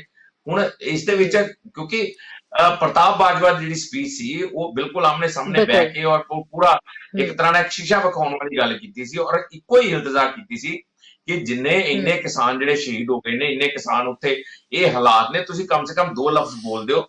ਪਰ ਉਹ 2 ਲਫ਼ਜ਼ ਤਾਂ ਕੀ ਬੋਲਨੇ ਸੀ, ਉਲਟਾ ਹੋਰ ਕਈ ਗੱਲਾਂ ਸੁਣਾ ਦਿੱਤੀਆਂ ਗਈਆਂ ਕਿ ਇਹ ਜਿਹੜੀਆਂ ਜੋ ਕੁਝ ਜ਼ਿੰਮੇਦਾਰ ਨੇ ਇਸ ਦੇ ਉਹ ਖੁਦ ਕਿਸਾਨ ਨੇ, ਕਿਉਂਕਿ ਉਹ ਬਜ਼ੁਰਗਾਂ ਨੂੰ ਨਾਲ ਲੈ ਕੇ ਆਏ ਨੇ, ਔਰਤਾਂ ਨੂੰ ਨਾਲ ਲੈ ਕੇ ਆਏ ਨੇ। ਜੇ ਉੱਥੇ ਲੋਕ ਮਰ ਰਹੇ ਨੇ, ਸ਼ਹੀਦ ਹੋ ਰਹੇ ਨੇ, ਉਹਦੇ ਜ਼ਿੰਮੇਦਾਰ ਖੁਦ ਕਿਸਾਨ ਨੇ, ਜਾਂ ਉਹ ਲੋਕ ਨੇ ਜਿਹੜੇ ਇਹਨਾਂ ਨੂੰ ਵਰਗਲਾ ਰਹੇ ਨੇ, ਜਾਂ ਉਹ ਲੋਕ ਨੇ ਜਿਹੜੇ ਲੋਕ ਹਰ ਥਾਂ ਹਰ ਪ੍ਰੋਟੈਸਟ ਦੇ ਵਿੱਚ ਮੌਜੂਦ ਹੁੰਦੇ ਨੇ, ਜਿਨ੍ਹਾਂ ਨੂੰ ਉਹਨਾਂ ਨੇ ਅੰਦੋਲਨ ਜੀਵੀ ਦੀ ਸੰਗਿਆ ਦਿੱਤੀ। ਇਹ ਕਈ ਗੱਲ ਉਹਨਾਂ ਨੇ ਤਾਂ ਇਹ ਸਾਰੇ ਦੋਸਤ ਜਿਹੜੇ ਉਹਨਾਂ ਤੇ ਮੜਦੇ ਹੋਏ ਤਮਾਮ ਆਪਣੀਆਂ ਗੱਲਾਂ ਉਹ ਕੀਤੀਆਂ, ਜਿਹੜੀਆਂ ਗੱਲਾਂ ਆਪਣੀ ਕਾਨੂੰਨਾਂ ਨੂੰ ਜਸਟੀਫਾਈ ਕਰਨ ਲਈ ਉਹਨਾਂ ਨੇ ਗੱਲਾਂ ਸ਼ੁਰੂ ਤੋਂ ਕੀਤੀਆਂ ਸੀ। ਹੁਣ ਦੇਖੋ ਜਿਹੜੀ ਰੈਸ਼ਨਲ ਜਸਟੀਫਿਕੇਸ਼ਨ ਤਾਂ ਕਿਤੇ ਹੈ ਨਹੀਂ, ਸਿਰਫ ਜਸਟੀਫਿਕੇਸ਼ਨ ਇਹ ਹੈ ਕਿ ਕਾਨੂੰਨ ਬਹੁਤ ਵਧੀਆ ਬਣੇ ਹੋਏ ਨੇ, ਕਿਸਾਨਾਂ ਦੇ ਪੱਖ ਦੇ ਵਿੱਚ ਬਣੇ ਹੋਏ ਨੇ, ਕਿਸੇ ਨਾ ਕਿਸੇ ਨੂੰ ਤੇ ਹਿੰਮਤ ਵਿਖਾਉਣੀ ਪੈਣੀ ਸੀ, ਕਿਸੇ ਨਾ ਕਿਸੇ ਨੂੰ ਤੇ ਤਬਦੀਲੀਆਂ ਲੈ ਕੇ ਆਉਣੀਆਂ ਪੈਣੀਆਂ ਸੀ। ਉਹ ਇਸ ਸ਼ਖਸ ਨੇ ਕੀਤੀਆਂ ਹੈ। ਇਹ ਜਿਹੜੀਆਂ ਗੱਲਾਂ ਕਰਨ ਦੀ ਕੋਸ਼ਿਸ਼ ਕੀਤੀ ਗਈ। ਬਿਲਕੁਲ ਰਾਜੇਸ਼ ਜੀ, ਬਿਲकुल ਪ੍ਰੋਫੈਸਰ ਸਾਹਿਬ ਵਾਕਈ ਪ੍ਰਧਾਨ ਮੰਤਰੀ ਮੋਦੀ ਇਹ ਗੱਲ ਕਹਿੰਦੇ ਵੀ ਨਜ਼ਰ ਆ ਰਹੇ ਸੀ ਵੀ ਕਿਤੇ ਨਾ ਕਿਤੇ ਕੋਆਪਰੇਟ ਕਰੋ, ਇਹ ਸਹੀ ਨੇ ਬਿੱਲ, ਇਹ ਕਾਨੂੰਨ ਬਿਲਕੁਲ ਸਹੀ ਨੇ ਔਰ ਇਹ ਫਾਇਦਾ ਹੀ ਕਰੋਗੇ, ਭਾਰਤ ਨੂੰ ਬਹੁਤ ਫਾਇਦੇ ਲਈ ਹੋਣਗੇ, ਕਿਸਾਨਾਂ ਦੇ ਵੀ ਫਾਇਦੇ ਲਈ ਹੋਣਗੇ। ਸੋ ਸਾਰੇ ਜਣੇ ਨਾਲ ਲੈ ਕੇ ਆਪਾਂ ਤੁਰੀਏ, ਇੱਕ ਕਦਮ ਵਧਾਈਏ ਅੱਗੇ ਤੇ ਇਹ ਚੀਜ਼ ਪਿੱਛੇ ਛੱਡ ਦਿੱਤੀ ਜਾਵੇ ਵੀ ਇਹ ਕਾਨੂੰਨਾਂ ਦੇ ਵਿੱਚ ਕੋਈ ਕਮੀ ਹੈ, ਕਮੀ ਪੇਸ਼ੀ ਮਾੜੀ ਮੋਟੀ ਕਹਿੰਦੇ ਹੈਗੀ ਹੈ ਤਾਂ ਉਹਨੂੰ ਆਪਾਂ ਬਹਿ ਕੇ ਜਿਹੜੀ ਹੈ ਦੂਰ ਕਰ ਲਾਂਗੇ, ਉਹਦੇ ਲਈ ਮੈਂ ਤਿਆਰ ਹਾਂ। ਪਰ ਕਿਤੇ ਨਾ ਕਿਤੇ ਇਹ ਜ਼ਰੂਰ ਬਾਰ-ਬਾਰ ਉਹ ਇਸ਼ਾਰਾ ਦੇ ਰਹੇ ਨੇ ਵੀ ਜਿਹੜੇ ਕਾਨੂੰਨ ਹੈ ਇਹ ਟਸ ਤੋਂ ਮਸ ਨਹੀਂ ਹੋਣਗੇ, ਇਹ ਐਵੇਂ ਹੀ ਰਹਿਣਗੇ। ਇੱਕ ਪ੍ਰੋਫੈਸਰ ਸਾਹਿਬ ਹੋਰ ਗੱਲ ਹੈ, ਅੱਜ ਜ਼ਿਕਰ ਕਰਦੇ ਹੋਏ ਪ੍ਰਧਾਨ ਮੰਤਰੀ ਨੇ ਸਿੱਖਾਂ ਦਾ ਸਪੈਸ਼ਲੀ ਜ਼ਿਕਰ ਕੀਤਾ ਹੈ। ਉਹਨਾਂ ਨੇ ਸਿੱਖ ਕੌਮ ਦੀ ਬਹਾਦਰੀ ਦੀ ਵੀ ਗੱਲ ਕੀਤੀ, ਪਰ ਕਿਤੇ ਨਾ ਕਿਤੇ 84 ਯਾਦ ਕਰਾਈ ਉਹਨਾਂ ਨੇ। ਔਰ ਫਿਰ ਉਸ ਤੋਂ ਬਾਅਦ ਇੱਕ ਗੱਲ ਉਹਨਾਂ ਨੇ ਬੋਲੀ ਹੈ ਕਿ ਸਾਡੀ ਜਿਹੜੀ ਸਿੱਖ ਕੌਮ ਹੈ, ਜਿਹੜੇ ਸਾਡੇ ਸਿੱਖ ਭਾਈ ਨੇ, ਉਹ ਬਹੁਤ ਵਧੀਆ ਤਰੀਕੇ ਨਾਲ ਚੱਲਦੇ ਨੇ, ਪਰ ਕੁਝ ਲੋਕ ਉਹਨਾਂ ਦੇ ਦਿਮਾਗ ਦੇ ਵਿੱਚ ਗਲਤ ਗੱਲਾਂ ਪਾਉਣ ਦੀ ਕੋਸ਼ਿਸ਼ ਕਰਦੇ ਨੇ, ਉਹਨਾਂ ਨੂੰ ਵਰਗਲਾਉਂਦੇ ਨੇ। ਇਹ ਇਸ਼ਾਰਾ ਕੀ ਕੀਤਾ ਜਾ ਰਿਹਾ ਸੀ ਔਰ ਕਿਉਂ ਉਹਨਾਂ ਵੱਲੋਂ ਬਕਾਇਦਾ ਇਸ ਗੱਲ ਦੇ ਉੱਤੇ ਜ਼ੋਰ ਦਿੱਤਾ ਗਿਆ? ਕੀ ਕਹਿਣਾ ਕੀ ਚਾਹੁੰਦੇ ਸੀ ਪ੍ਰਧਾਨ ਮੰਤਰੀ ਮੋਦੀ? ਉਹ ਦੇਖੋ, ਡਬਲ ਇਸ ਗੱਲ ਦੇ ਅਰਥ ਹੈਗੇ ਆ। ਇੱਕ ਤੇ ਉਹ ਕਾਂਗਰਸ ਨੂੰ ਕਾਰਨਰ ਕਰਨਾ ਚਾਹੁੰਦੇ ਸੀਗੇ ਤੇ ਸ਼ਹਿਰੀ ਦੂਸਰਾ ਜਿਹੜੇ ਸਾਡੇ ਸਿੱਖ ਫੌਜੀ ਹੈਗੇ ਆ, ਜਰਨੈਲ ਹੈਗੇ ਜਾਂ ਹੋਰ ਸਾਰੇ ਵੱਡੀਆਂ ਚੰਗੀਆਂ ਪੋਜੀਸ਼ਨਾਂ ਤੇ ਫੌਜ ਵਿੱਚ ਬੈਠੇ ਆ, ਉਹ ਸਰਾਹਨਾ ਕਰਕੇ ਉਹਨਾਂ ਨੂੰ ਖੁਸ਼ ਕਰਨਾ ਚਾਹੁੰਦੇ ਸੀ ਕਿ ਸਾਨੂੰ ਦੇਸ਼ ਨੂੰ, ਸਾਨੂੰ ਸਾਰਿਆਂ ਦੇ ਮਾਣ ਹੈ। ਕਿਉਂਕਿ ਬਹੁਤ ਵੱਡੀ ਗਿਣਤੀ ਦੇ ਵਿੱਚ ਜਿਹੜੇ ਪ੍ਰੋਟੈਸਟ ਪੰਜਾਬ ਦੇ ਵਿੱਚ ਹੋ ਰਹੇ, ਬੱਚਾ ਚੱਕਾ ਜਾਮ ਦੇ ਵਿੱਚ ਵੀ ਸੀਗਾ, 12-12 10-10 ਸਾਲ ਦੇ ਬੱਚੇ ਜਦੋਂ ਰੈਲੀਆਂ 'ਚ ਭਾਸ਼ਣ ਦੇਣ ਲੱਗ ਜਾਣ, ਲੜਕੀਆਂ ਭਾਸ਼ਣ ਦੇਣ ਲੱਗ ਜਾਣ ਆ ਕੇ, ਤੇ ਇੱਥੋਂ ਇਹ ਅੰਦਾਜ਼ਾ ਲੱਗ ਸਕਦਾ ਕਿ ਪੰਜਾਬ ਦੇ ਵਿੱਚ ਕਿਵੇਂ ਇੱਕ ਮੂਵਮੈਂਟ ਦਾ ਉਛਾਲਾ ਆਇਆ ਹੋਇਆ। ਉਹਦਾ ਅਸਰ ਸਿੱਧਾ ਜਾ ਕੇ ਜਿਹੜੇ ਇਹਨਾਂ ਹੀ ਕਿਸਾਨਾਂ ਦੇ ਪੁੱਤ ਧੀਆਂ ਉੱਥੇ ਫੌਜ ਦੇ ਵਿੱਚ ਕੰਮ ਕਰ ਰਹੇ ਆ ਉਹਨਾਂ ਦੇ ਉੱਤੇ ਪੈ ਰਿਹਾ। ਉਹਨਾਂ ਨੂੰ ਖੁਸ਼ ਕਰਨ ਲਈ, ਉਹ ਥੋੜਾ ਜਿਹਾ ਅਪੀਜ਼ ਕਰਨ ਲਈ, ਬੱਲੇ ਬੱਲੇ ਸ਼ਾਬਾਸ਼ ਤੁਸੀਂ ਤੇ ਸਾਡੇ, ਤੁਸੀਂ ਤੇ ਸ਼ੇਰ, ਇਹੋ ਜਿਹੀਆਂ ਗੱਲਾਂ ਦਾ ਥੋੜਾ ਜਿਹਾ ਉਹਨਾਂ ਨੇ ਇਹ ਕੀਤਾ। ਉਹ ਚੰਗੀ ਗੱਲ ਹੈ, ਕਰਤਾ ਤੇ ਕੋਈ ਮਾੜੀ ਗੱਲ ਨਹੀਂ ਹੈ। ਸਾਡੀ ਬਾਰਡਰ ਸਟੇਟ ਹੈ, ਥੋੜਾ ਖਤਰਾ ਵੀ ਬਣਿਆ ਰਹਿੰਦਾ ਕਿ ਜੇ ਇੱਧਰ ਵੀ ਗੁੱਸਾ ਨਾਰਾਜ਼ਗੀ ਹੋ ਗਈ, ਕਿਸਾਨਾਂ ਦੇ ਨਾਲ ਜਵਾਨ ਵੀ ਨਾਰਾਜ਼ ਹੋ ਗਏ, ਤੇ ਫਿਰ ਦੇਸ਼ ਦੀ ਜਿਹੜੀ ਜਿੱਥੇ ਸਭ ਤੋਂ ਫਰੰਟ ਲਾਈਨ ਦੇ ਉੱਤੇ ਜਦੋਂ ਕੋਈ ਵੀ ਹੋਰ ਹੁੰਦਾ, ਉਹ ਗੁਜਰਾਤੀ ਨਹੀਂ ਜਾਂਦੇ ਜਾਂ ਹੋਰ ਕੋਈ ਬਹੁਤਾ ਨਹੀਂ ਜਾਂਦਾ। ਮੈਂ ਕਿਸੇ ਨੂੰ ਕਲਚਰਲ ਤੌਰ ਤੇ ਲਾ ਕੇ ਨਹੀਂ ਕਹਿਣਾ, ਹਿਸਟੋਰੀਕਲ ਫੈਕਟ ਇਹ ਹੈਗਾ ਆ। ਤੇ ਜੇ ਗੁਜਰਾਤ ਦੀ ਪਰ ਲੱਖ ਪਾਪੂਲੇਸ਼ਨ ਵਿੱਚ 5 ਬੰਦੇ ਜਾਂਦੇ ਆ ਤੇ ਇੱਥੇ ਸਾਡੇ 50 ਜਾਂਦੇ ਆ, ਇਹਦਾ ਬਹੁਤ ਫਰਕ ਹੈਗਾ।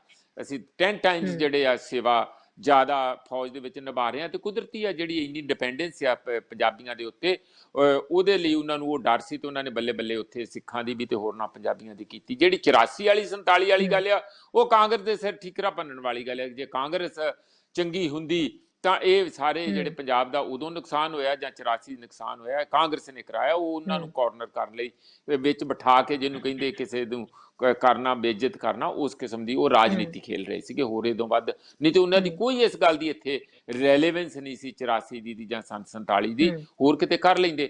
ਪਰ ਪ੍ਰਧਾਨ ਮੰਤਰੀ ਕੌਣ ਕਹੇ ਰਾਣੀ ਅੱਗਾ ਟੱਕ, ਕੌਣ ਕਹੇ ਰਾਜੇ ਨੂੰ ਵੀ ਤੇ ਅੱਗਾ ਟੱਕ, ਉਹਨੂੰ ਵੀ ਹੁਣ ਰਾਜਾ ਕਹਿ ਲਓ, ਰਾਣੀ ਦੀ ਜਗ੍ਹਾ ਇੱਕੋ ਹੀ ਗੱਲ ਆ। ਪਰ ਇਹ ਰਾਜੇ ਜਿਹੜੀ ਜੇ ਰਾਜਾਸ਼ਾਹੀ ਹੈ, ਸਾਡਾ ਉਹ ਮਾਈਂਡ ਸੈਟ ਜਿਹੜਾ ਆ ਸ਼ਹਿਰੀ, ਉਹ ਬਿਲਕੁਲ ਰਾਜਿਆਂ ਵਾਲਾ ਆ, ਪ੍ਰਧਾਨ ਮੰਤਰੀਆਂ ਵਾਲਾ ਨਹੀਂ ਹੈ। ਇਹ ਸਾਨੂੰ ਅਫਸੋਸ ਨਾ ਕਹਿਣਾ ਪੈਂਦਾ ਆ। ਔਰ ਦੂਸਰਾ, ਜਿਸ ਵੀ ਤਰੀਕੇ ਨਾਲ ਸਾਰੀ ਉਹ ਗੱਲ ਨੂੰ ਪੇਸ਼ ਕੀਤਾ ਗਿਆ, ਤੁਸੀਂ ਉਹਦੇ ਐਂਡ ਦੇ ਵਿੱਚ ਇੱਕ ਉਹਨਾਂ ਨੇ ਇਸ ਕਿਸਮ ਦਾ ਸ਼ਲੋਕ ਪੜ੍ਹਿਆ ਜਿਹੜਾ ਸੰਸਕ੍ਰਿਤ ਵਿੱਚ ਸੀ। ਮੈਨੂੰ ਉਹਦਾ ਜਾਣੀ 1% ਵੀ ਕੋਈ ਸਮਝ ਨਹੀਂ ਲੱਗੀ, ਪਰ ਉਹਨਾਂ ਨੂੰ ਤੇ ਦੱਸਦਾ ਹੋਣਾ, ਕਿਉਂਕਿ ਉਹਨਾਂ ਕੋਲ ਸੈਂਕੜੇ ਬੰਦੇ ਆ ਜਿਹੜੇ ਸੰਸਕ੍ਰਿਤ ਚ ਆ ਕੇ ਕੋਈ ਸ਼ਲੋਕ ਦੱਸ ਸਕਦੇ ਆ। ਵੇਦਾਂ ਵਿੱਚੋਂ ਸ਼ਲੋਕ ਲਿਆ ਹੋਇਆ ਸੀਗਾ, ਫਿਰ ਉਹਦਾ ਹਿੰਦੀ ਦੇ ਵਿੱਚ ਤਰਜਮਾ ਕੀਤਾ ਗਿਆ। ਉਹਦੇ ਅਰਥ ਕੁਝ ਇਹੋ ਜਿਹੇ ਸੀਗੇ ਕਿ ਜਿਹੜੇ ਇਹ ਦੇਸ਼ ਦੇ ਸਾਰੇ ਲੋਕ ਹੈਗੇ ਆ, ਉਹਨਾਂ ਲਈ ਮੈਂ ਕੁਝ ਕਰਦਾ, ਮੈਂ ਉਹਨਾਂ ਨੂੰ ਦੇਖਦਾ, ਮੈਂ ਉਹਨਾਂ ਦੇ ਨਾਲ ਆ, ਮੈਂ ਉਹਨਾਂ ਨੂੰ ਸਮਝਦਾ, ਇਹੋ ਜਿਹੀਆਂ ਗੱਲਾਂ ਸੀ। ਉਹ ਜਿਹੜਾ ਮੈਂ ਸੀਗਾ ਤੇ ਬਾਅਦ ਵਿੱਚ ਕਹਿਤਾ ਉਹ ਦੇਸ਼ ਹੈਗਾ, ਉਹ ਦੇਸ਼ ਦੀ ਜਗ੍ਹਾ ਅਸਲ 'ਚ ਉਹ ਕਹਿ ਰਹੇ ਸੀ ਮੈਂ ਹੀ ਹਾਂ, ਵੀ ਮੈਂ ਹੀ ਹਾਂ। ਜਿਸ ਤਰ੍ਹਾਂ ਕਿਸੇ ਵੇਲੇ ਇੰਦਰਾ ਦਾ ਵੀ ਇੰਨਾ ਸੱਤਾ ਦੇ ਗਰੂਰ ਵਿੱਚ ਇਹ ਦਿਮਾਗ ਹੋ ਗਿਆ ਸੀ, Indira is India, India is Indira, ਇਹੋ ਜਿਹੀਆਂ ਗੱਲਾਂ ਹੋਈਆਂ ਸੀਗੀਆਂ ਐਮਰਜੈਂਸੀ ਤੋਂ ਪਹਿਲਾਂ। ਹੁਣ ਪ੍ਰਧਾਨ ਮੰਤਰੀ ਨੂੰ ਦੂਜੇ ਵਾਰ ਪ੍ਰਧਾਨ ਮੰਤਰੀ ਬਣਨ ਤੋਂ ਲੱਗਦਾ ਕਿ ਮੈਂ ਮੋਦੀ ਹੈ ਤਾਂ ਮੁਮਕਿਨ ਹੈ, ਨਹੀਂ ਤਾਂ ਸਾਰਾ ਕੁਝ ਵੀ ਮੁਮਕਿਨ ਨਹੀਂ ਹੈ। ਇਹ ਮੋਦੀ ਇਕੱਲਾ ਦੇ ਸਾਰੇ ਦੇਸ਼ ਨੂੰ, ਜਾਣੀ ਇੱਥੇ ਇਹ ਜਿਤਨਾ ਕੋਈ ਵੱਡਾ ਦੇਵਤਾ, ਮੈਂ ਰੱਬ ਨਹੀਂ ਕਹਿੰਦਾ ਕਿਉਂਕਿ ਫਿਰ ਥੋੜਾ ਜਿਹਾ ਵੱਧ ਹੋ ਜਾਊਗਾ, ਕਿ ਇਹੋ ਜਿਹਾ ਸਾਧੂ ਸੰਤ ਆ ਗਿਆ, ਉਹਨਾਂ ਨੇ ਚਿਹਰਾ ਵੀ ਉਹੋ ਜਿਹਾ ਕਰ ਲਿਆ ਕਿ ਜਿਹੜਾ ਸਾਰਿਆਂ ਦੇ ਦੁੱਖ ਦਰਦ ਚੂਸ ਕੇ ਖੁਸ਼ੀਆਂ ਦਾ ਸਾਂਤਾ ਕਲਾਜ਼ ਵਾਂਗੂ ਢੰਡੋਰਾ ਪਿੱਟੂਗਾ। ਕੀ ਗੱਲਾਂ ਕਰਦੇ ਆ, ਇਸ ਤਰ੍ਹਾਂ ਨਹੀਂ।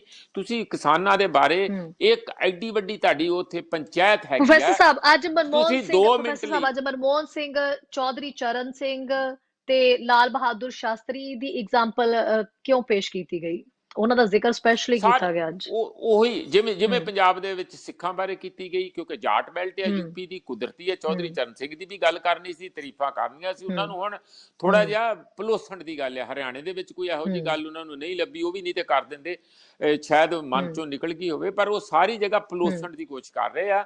ਤੇ ਪ੍ਰਧਾਨ ਮੰਤਰੀ ਜੀ ਨੇ ਇੱਕ ਜਿਹੜੀ ਗੱਲ ਸਾਫ਼ ਇੱਥੇ ਕਹਿ ਦਿੱਤੀ ਹੈ, ਜਿਹੜੀ ਕਿ ਦੇਖੋ ਇਹ ਕਾਨੂੰਨ ਤੇ ਠੀਕ ਹੈਗੇ ਆ। ਮਤਲਬ ਹੁਣ ਇੱਕ ਵਾਰੀ ਫਿਰ ਉਹ ਸਾਰੀ ਗੱਲ ਦੇ ਉੱਤੇ ਢੱਕਣ ਲਾਤਾ, ਜਿਸ ਤਰੀਕੇ ਨਾਲ 11ਵੀਂ ਮੀਟਿੰਗ ਦੇ ਵਿੱਚ ਤੋਮਰ ਜੀ ਢੱਕਣ ਲਾ ਗਏ ਸੀ। ਗੱਲਾਂ ਇਹ ਵੀ ਚੱਲ ਰਹੀਆਂ ਬੀਜੇਪੀ ਦੇ ਅੰਦਰ ਕਿ ਬੀਜੇਪੀ ਦੇ ਕੁਝ, ਜਿਸ ਤਰ੍ਹਾਂ ਹੁਣ ਰਘੁਨੰਦਨ ਮੱਧ ਪ੍ਰਦੇਸ਼ ਤੋਂ ਕਹਿੰਦੇ ਉਹ ਇਹਨਾਂ ਕੋਲੋਂ ਨਹੀਂ ਕੁਝ ਹੋਣਾ, ਇਹ ਜਿਹੜੇ ਬੰਦੇ ਆ ਬੜੇ ਹੰਕਾਰੇ ਗਏ, ਉਹਨਾਂ ਦੇ ਆਪਣੇ RSS ਦੇ ਬੰਦੇ ਕਹਿ ਰਹੇ। ਉਹ ਇੱਕ ਵਾਰੀ MP ਵੀ ਰਹਿ ਚੁੱਕੇ ਆ, ਮੱਧ ਪ੍ਰਦੇਸ਼ ਦੇ ਹੈਗੇ ਆ, ਰਘੁਨੰਦਨ ਸ਼ਰਮਾ।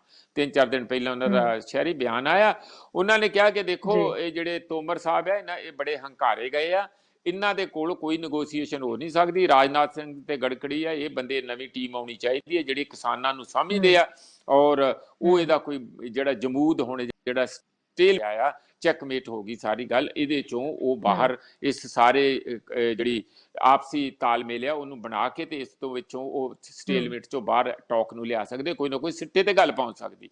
ਮੈਂ ਲਾਸਟ ਗੱਲ ਇਹ ਕਹੂੰਗਾ ਸ਼ਹਿਰੀ, ਕਿ ਤੁਸੀਂ ਆਪ ਸੋਚੋ, ਇਹ ਸਾਰੇ ਬੀਜੇਪੀ ਵਾਲੇ ਦਿਨ ਰਾਤ ਇਸ ਗੱਲ ਦਾ ਢੰਡੋਰਾ ਪਿੱਟਦੇ ਹੈਗੇ ਆ ਕਿ ਦੇਖੋ ਜੀ ਸਾਡਾ ਕਿਸਾਨਾਂ ਨਾਲ ਤੇ ਕਿਸਾਨ ਲੀਡਰਾਂ ਨਾਲ ਸਾਨੂੰ ਕੋਈ ਸ਼ਿਕਾਇਤ ਨਹੀਂ ਹੈਗੀ।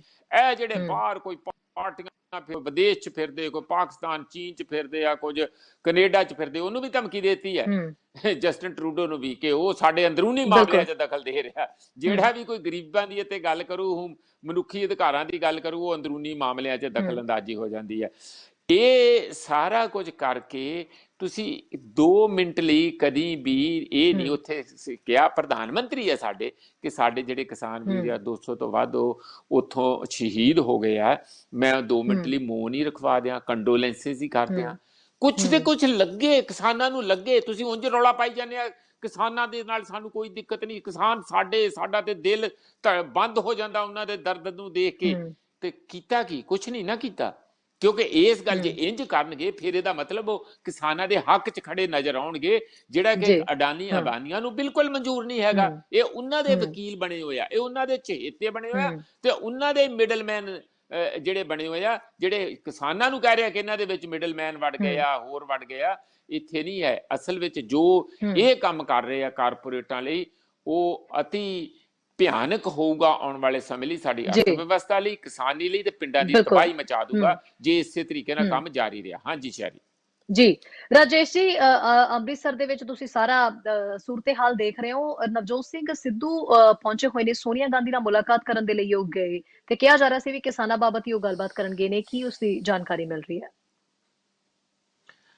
ਦੇਖੋ, ਚਰਚਾਵਾਂ ਤੇ ਕਿਸਾਨਾਂ ਬਾਰੇ ਨਹੀਂ ਹੋ ਰਹੀਆਂ ਸੀ। ਚਰਚਾਵਾਂ ਇਹ ਹੋ ਰਹੀਆਂ ਸੀ ਜੀ ਕਿ ਨਵਜੋਤ ਸਿੰਘ ਸਿੱਧੂ ਜੇ ਮਿਲੇ ਨੇ ਤੇ ਕੋਈ ਵੱਡਾ ਅਹੁਦਾ ਲੈ ਕੇ ਆਉਣਗੇ। ਇਹ ਚਰਚਾਵਾਂ ਜ਼ਰੂਰ ਹੋ ਰਹੀਆਂ ਸਨ, ਕਿਉਂਕਿ ਨਵਜੋਤ ਸਿੰਘ ਸਿੱਧੂ ਲੰਬੇ ਸਮੇਂ ਤੋਂ ਇੱਥੇ ਅੰਮ੍ਰਿਤਸਰ ਨੇ, ਔਰ ਜਿਹੜੇ ਬਿਆਨ ਕੋਈ ਕਿਸਾਨਾਂ ਬਾਰੇ ਦੇ ਰਹੇ ਨੇ ਇੱਕ ਅੱਧਾ, ਤਾਂ ਸਿਰਫ ਉਹ ਆਪਣੇ ਘਰੋਂ ਬੈਠ ਕੇ ਬਿਆਨ ਦਿੰਦੇ ਨੇ ਜਾਂ ਇੱਥੇ ਲਾਗੇ ਜਾ ਕੇ ਮੰਡੀ ਚੋਂ ਕਿਤੇ ਚੱਕਰ ਮਾਰ ਆਉਂਦੇ ਨੇ। ਉਹ ਹੋਰ ਇਸ ਤੋਂ ਜੀ ਇਲਾਵਾ ਕੁਝ ਨਹੀਂ ਹੈ। ਕਿਸਾਨਾਂ ਬਾਰੇ ਕੀ ਚਰਚਾ ਕਰਨੀ ਹੈ? ਕਿਸਾਨਾਂ ਬਾਰੇ ਚਰਚਾ ਦਾ ਹਜੇ ਕੀ ਚਰਚਾ ਹੋਈ, ਇਹ ਚੀਜ਼ ਤਾਂ ਬਾਹਰ ਨਹੀਂ ਆਈ ਕਿ ਚਰਚਾ ਕਿਸ ਕਰਕੇ ਹੋਈ। 4 ਘੰਟੇ ਦੀ ਕਹਿੰਦੇ ਮੀਟਿੰਗ ਹੋਈ ਹੈ, ਪਰ ਉਸਦੇ ਬਾਰੇ ਜ਼ਾਹਿਰ ਤੌਰ ਤੇ ਜੋ ਕੈਪਟਨ ਅਮਰਿੰਦਰ ਸਿੰਘ ਨਾਲ ਜੋ 36 ਦਾ ਅੰਕੜਾ ਹੈ ਜਾਂ ਪੰਜਾਬ ਦੀ ਸਿਆਸਤ ਜੋ ਚੱਲ ਰਹੀ ਹੈ, ਉਸਦੇ ਮੱਦੇਨਜ਼ਰ ਇਹ ਗੱਲਾਂ ਬਾਤਾਂ ਹੋਈਆਂ ਹੋਣਗੀਆਂ। ਕਿਉਂਕਿ ਇੱਕ ਹੋਰ ਜਿਹੜਾ ਇਲੈਕਸ਼ਨ ਵੀ ਚੱਲ ਰਹੇ ਨੇ ਇਸ ਵੇਲੇ, ਪੰਚਾਇਤੀ ਜਿਹੜੀਆਂ ਸਥਾਨਕ ਸਰਕਾਰਾਂ ਬਾਰੇ ਜਿਹੜੀਆਂ ਚੋਣਾਂ ਚੱਲਦੀਆਂ ਉਹ ਵੀ ਚੱਲਦੀਆਂ ਨੇ। ਉਸਦੇ ਬਾਰੇ ਜਿਹੜੇ ਵੱਡੇ ਲੀਡਰ ਨੇ ਉਹ ਵੀ ਲੜ ਰਹੇ ਨੇ ਪੰਜਾਬ ਦੇ ਵਿੱਚ, ਖਾਸ ਤੌਰ ਤੇ ਜਿਹੜਾ ਰਾਜਾ ਵੜਿੰਗ ਦਾ ਤੇ ਸੁਖਬੀਰ ਬਾਦਲ ਦਾ ਐਡਾ ਵੱਡਾ ਜਿਹੜਾ ਆਪਸ ਦੇ ਵਿੱਚ ਜਿਹੜੇ ਆ ਬੜੇ ਬੜੇ ਮਤਲਬ ਸਮਝ ਲਓ ਕਿ ਧਮਕੀਆਂ, ਜਾਨਮਾਰਨ ਦੀਆਂ ਧਮਕੀਆਂ ਵੀ ਕਹਿ ਸਕਦੇ ਹੋ ਕਿ ਅਜਿਹੇ ਬਿਆਨ ਜਿਹੜੇ ਸਾਹਮਣੇ ਆਏ ਤੇ ਅੱਜ ਪੰਜਾਬ ਬੀਜੇਪੀ ਦੇ ਪ੍ਰਧਾਨ ਦਾ ਵੀ ਮੈਂ ਰਾਜੇਸ਼ ਜੀ ਰਿਐਕਸ਼ਨ ਸੁਣ ਰਹੀ ਸੀਗੀ। ਉਹ ਵੀ ਇਹ ਕਹਿ ਰਹੇ ਸੀਗੇ, ਕਾਫੀ ਖਫਾ ਨਜ਼ਰ ਆਏ ਤੇ ਕਹਿੰਦੇ ਸੀਗੇ ਵੀ ਕੁਝ ਲੋਕ ਨੇ ਜਿਹੜਾ ਸਾਡਾ ਵਿਰੋਧ ਕਰ ਰਹੇ ਨੇ, ਔਰ ਉਹ ਖਾਸ ਤੌਰ ਦੇ ਉੱਤੇ ਕਹਿ ਰਹੇ ਨੇ ਵੀ ਅਸੀਂ ਦੁੱਧ ਘਰ ਨੂੰ ਇਹਨਾਂ ਦੇ ਜਾਣ ਵਾਲਾ ਰਾਸ਼ਨ ਪਾਣੀ ਜਿਹੜਾ ਉਹ ਅਸੀਂ ਜਾਣ ਨਹੀਂ ਦੇਵਾਂਗੇ। ਕਾਫੀ ਲੰਬੀ ਚੌੜੀ ਉਹਨਾਂ ਨੇ ਸਪੀਚ ਦਿੱਤੀ ਤੇ ਕਹਿੰਦੇ ਪਏ ਸੀ ਵੀ ਕਿਵੇਂ ਸਾਡਾ ਬੰਦ ਕਰ ਦੋਗੇ ਜਦੋਂ ਲੋਕਤੰਤਰ ਹੈ, ਲੋਕਤੰਤਰ ਦੇ ਵਿੱਚ ਤੁਸੀਂ ਬੈਠੇ ਹੋ ਤੇ ਸਾਨੂੰ ਵੀ ਤਾਂ ਹੱਕ ਹੈ ਆਪਣੀ ਗੱਲ ਕਰਨ ਦਾ। ਵਿਰੋਧੀ ਆਪਣੀ ਗੱਲ ਕਹਿਣ, ਅਸੀਂ ਆਪਣੀ ਕਵਾਂਗੇ। ਅੱਜ ਉਹ ਬੜੀ ਦੁਹਾਈ ਜੀ ਪਾ ਰਹੇ ਸੀਗੇ ਕੀ ਚੱਲ ਰਿਹਾ ਹੈ ਸਾਰਾ ਖੇਡ। ਕਹਿੰਦੇ ਸੀ ਮੈਂ ਕਿਸਾਨਾਂ ਨੂੰ ਨਹੀਂ ਇਹ ਗੱਲ ਕਹਿ ਰਿਹਾ, ਉਹ ਕਿਸਾਨ ਲੋਕ ਨਹੀਂ ਹੈ, ਪਰ ਜਿਹੜੇ ਲੋਕ ਹੈਗੇ ਨੇ ਉਹ ਜਾਣਦੇ ਨੇ। ਉਹ ਇਨਡਾਇਰੈਕਟਲੀ ਕੁਝ ਇਸ਼ਾਰਾ ਕਰ ਰਹੇ ਸੀਗੇ। ਕੀ ਮਤਲਬ ਕੀ ਸੀ ਉਹਨਾਂ ਦਾ? ਦੇਖੋ, ਇਹ ਤੇ ਸਾਰੀ ਸਰਕਾਰ ਹੀ ਇਹਨਾਂ ਦੀ ਇਹੋ ਕੁਝ ਕਹਿ ਰਹੀ ਹੈ, ਹੇਠਾਂ ਤੋਂ ਲੈ ਕੇ ਉੱਪਰ ਤੱਕ ਸਾਰੇ ਇਹੋ ਕੁਝ ਕਹਿ ਰਹੇ ਨੇ ਕਿ ਕਿਸਾਨ ਹੈ, ਕਿਸਾਨਾਂ ਦੇ ਨਾਲ ਹੈ।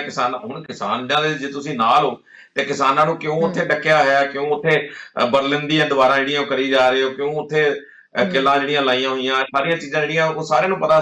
ਹੁਣ ਇਸੇ ਦੀ ਦੁਹਾਈ ਦੇ ਕੇ ਅੱਜ ਅਸ਼ਵਨੀ ਕੁਮਾਰ ਇਹ ਕਹਿ ਰਹੇ ਸੀ ਕਿ ਜੇ ਕਿਸਾਨਾਂ ਦੇ ਜਿਹੜੇ ਆ ਆਪਣੇ ਜਮਹੂਰੀ ਹੱਕ ਜਿਹੜੇ ਆ ਉਹਨਾਂ ਤੇ ਡਾਕਾ ਵੱਜ ਰਿਹਾ ਤੇ ਕਿ ਸਾਡੇ ਜਮਹੂਰੀ ਹੱਕ ਨਹੀਂ, ਸਾਨੂੰ ਕਿਤੇ ਵੀ ਨਹੀਂ ਜਾਣ ਦਿੱਤਾ ਜਾ ਰਿਹਾ।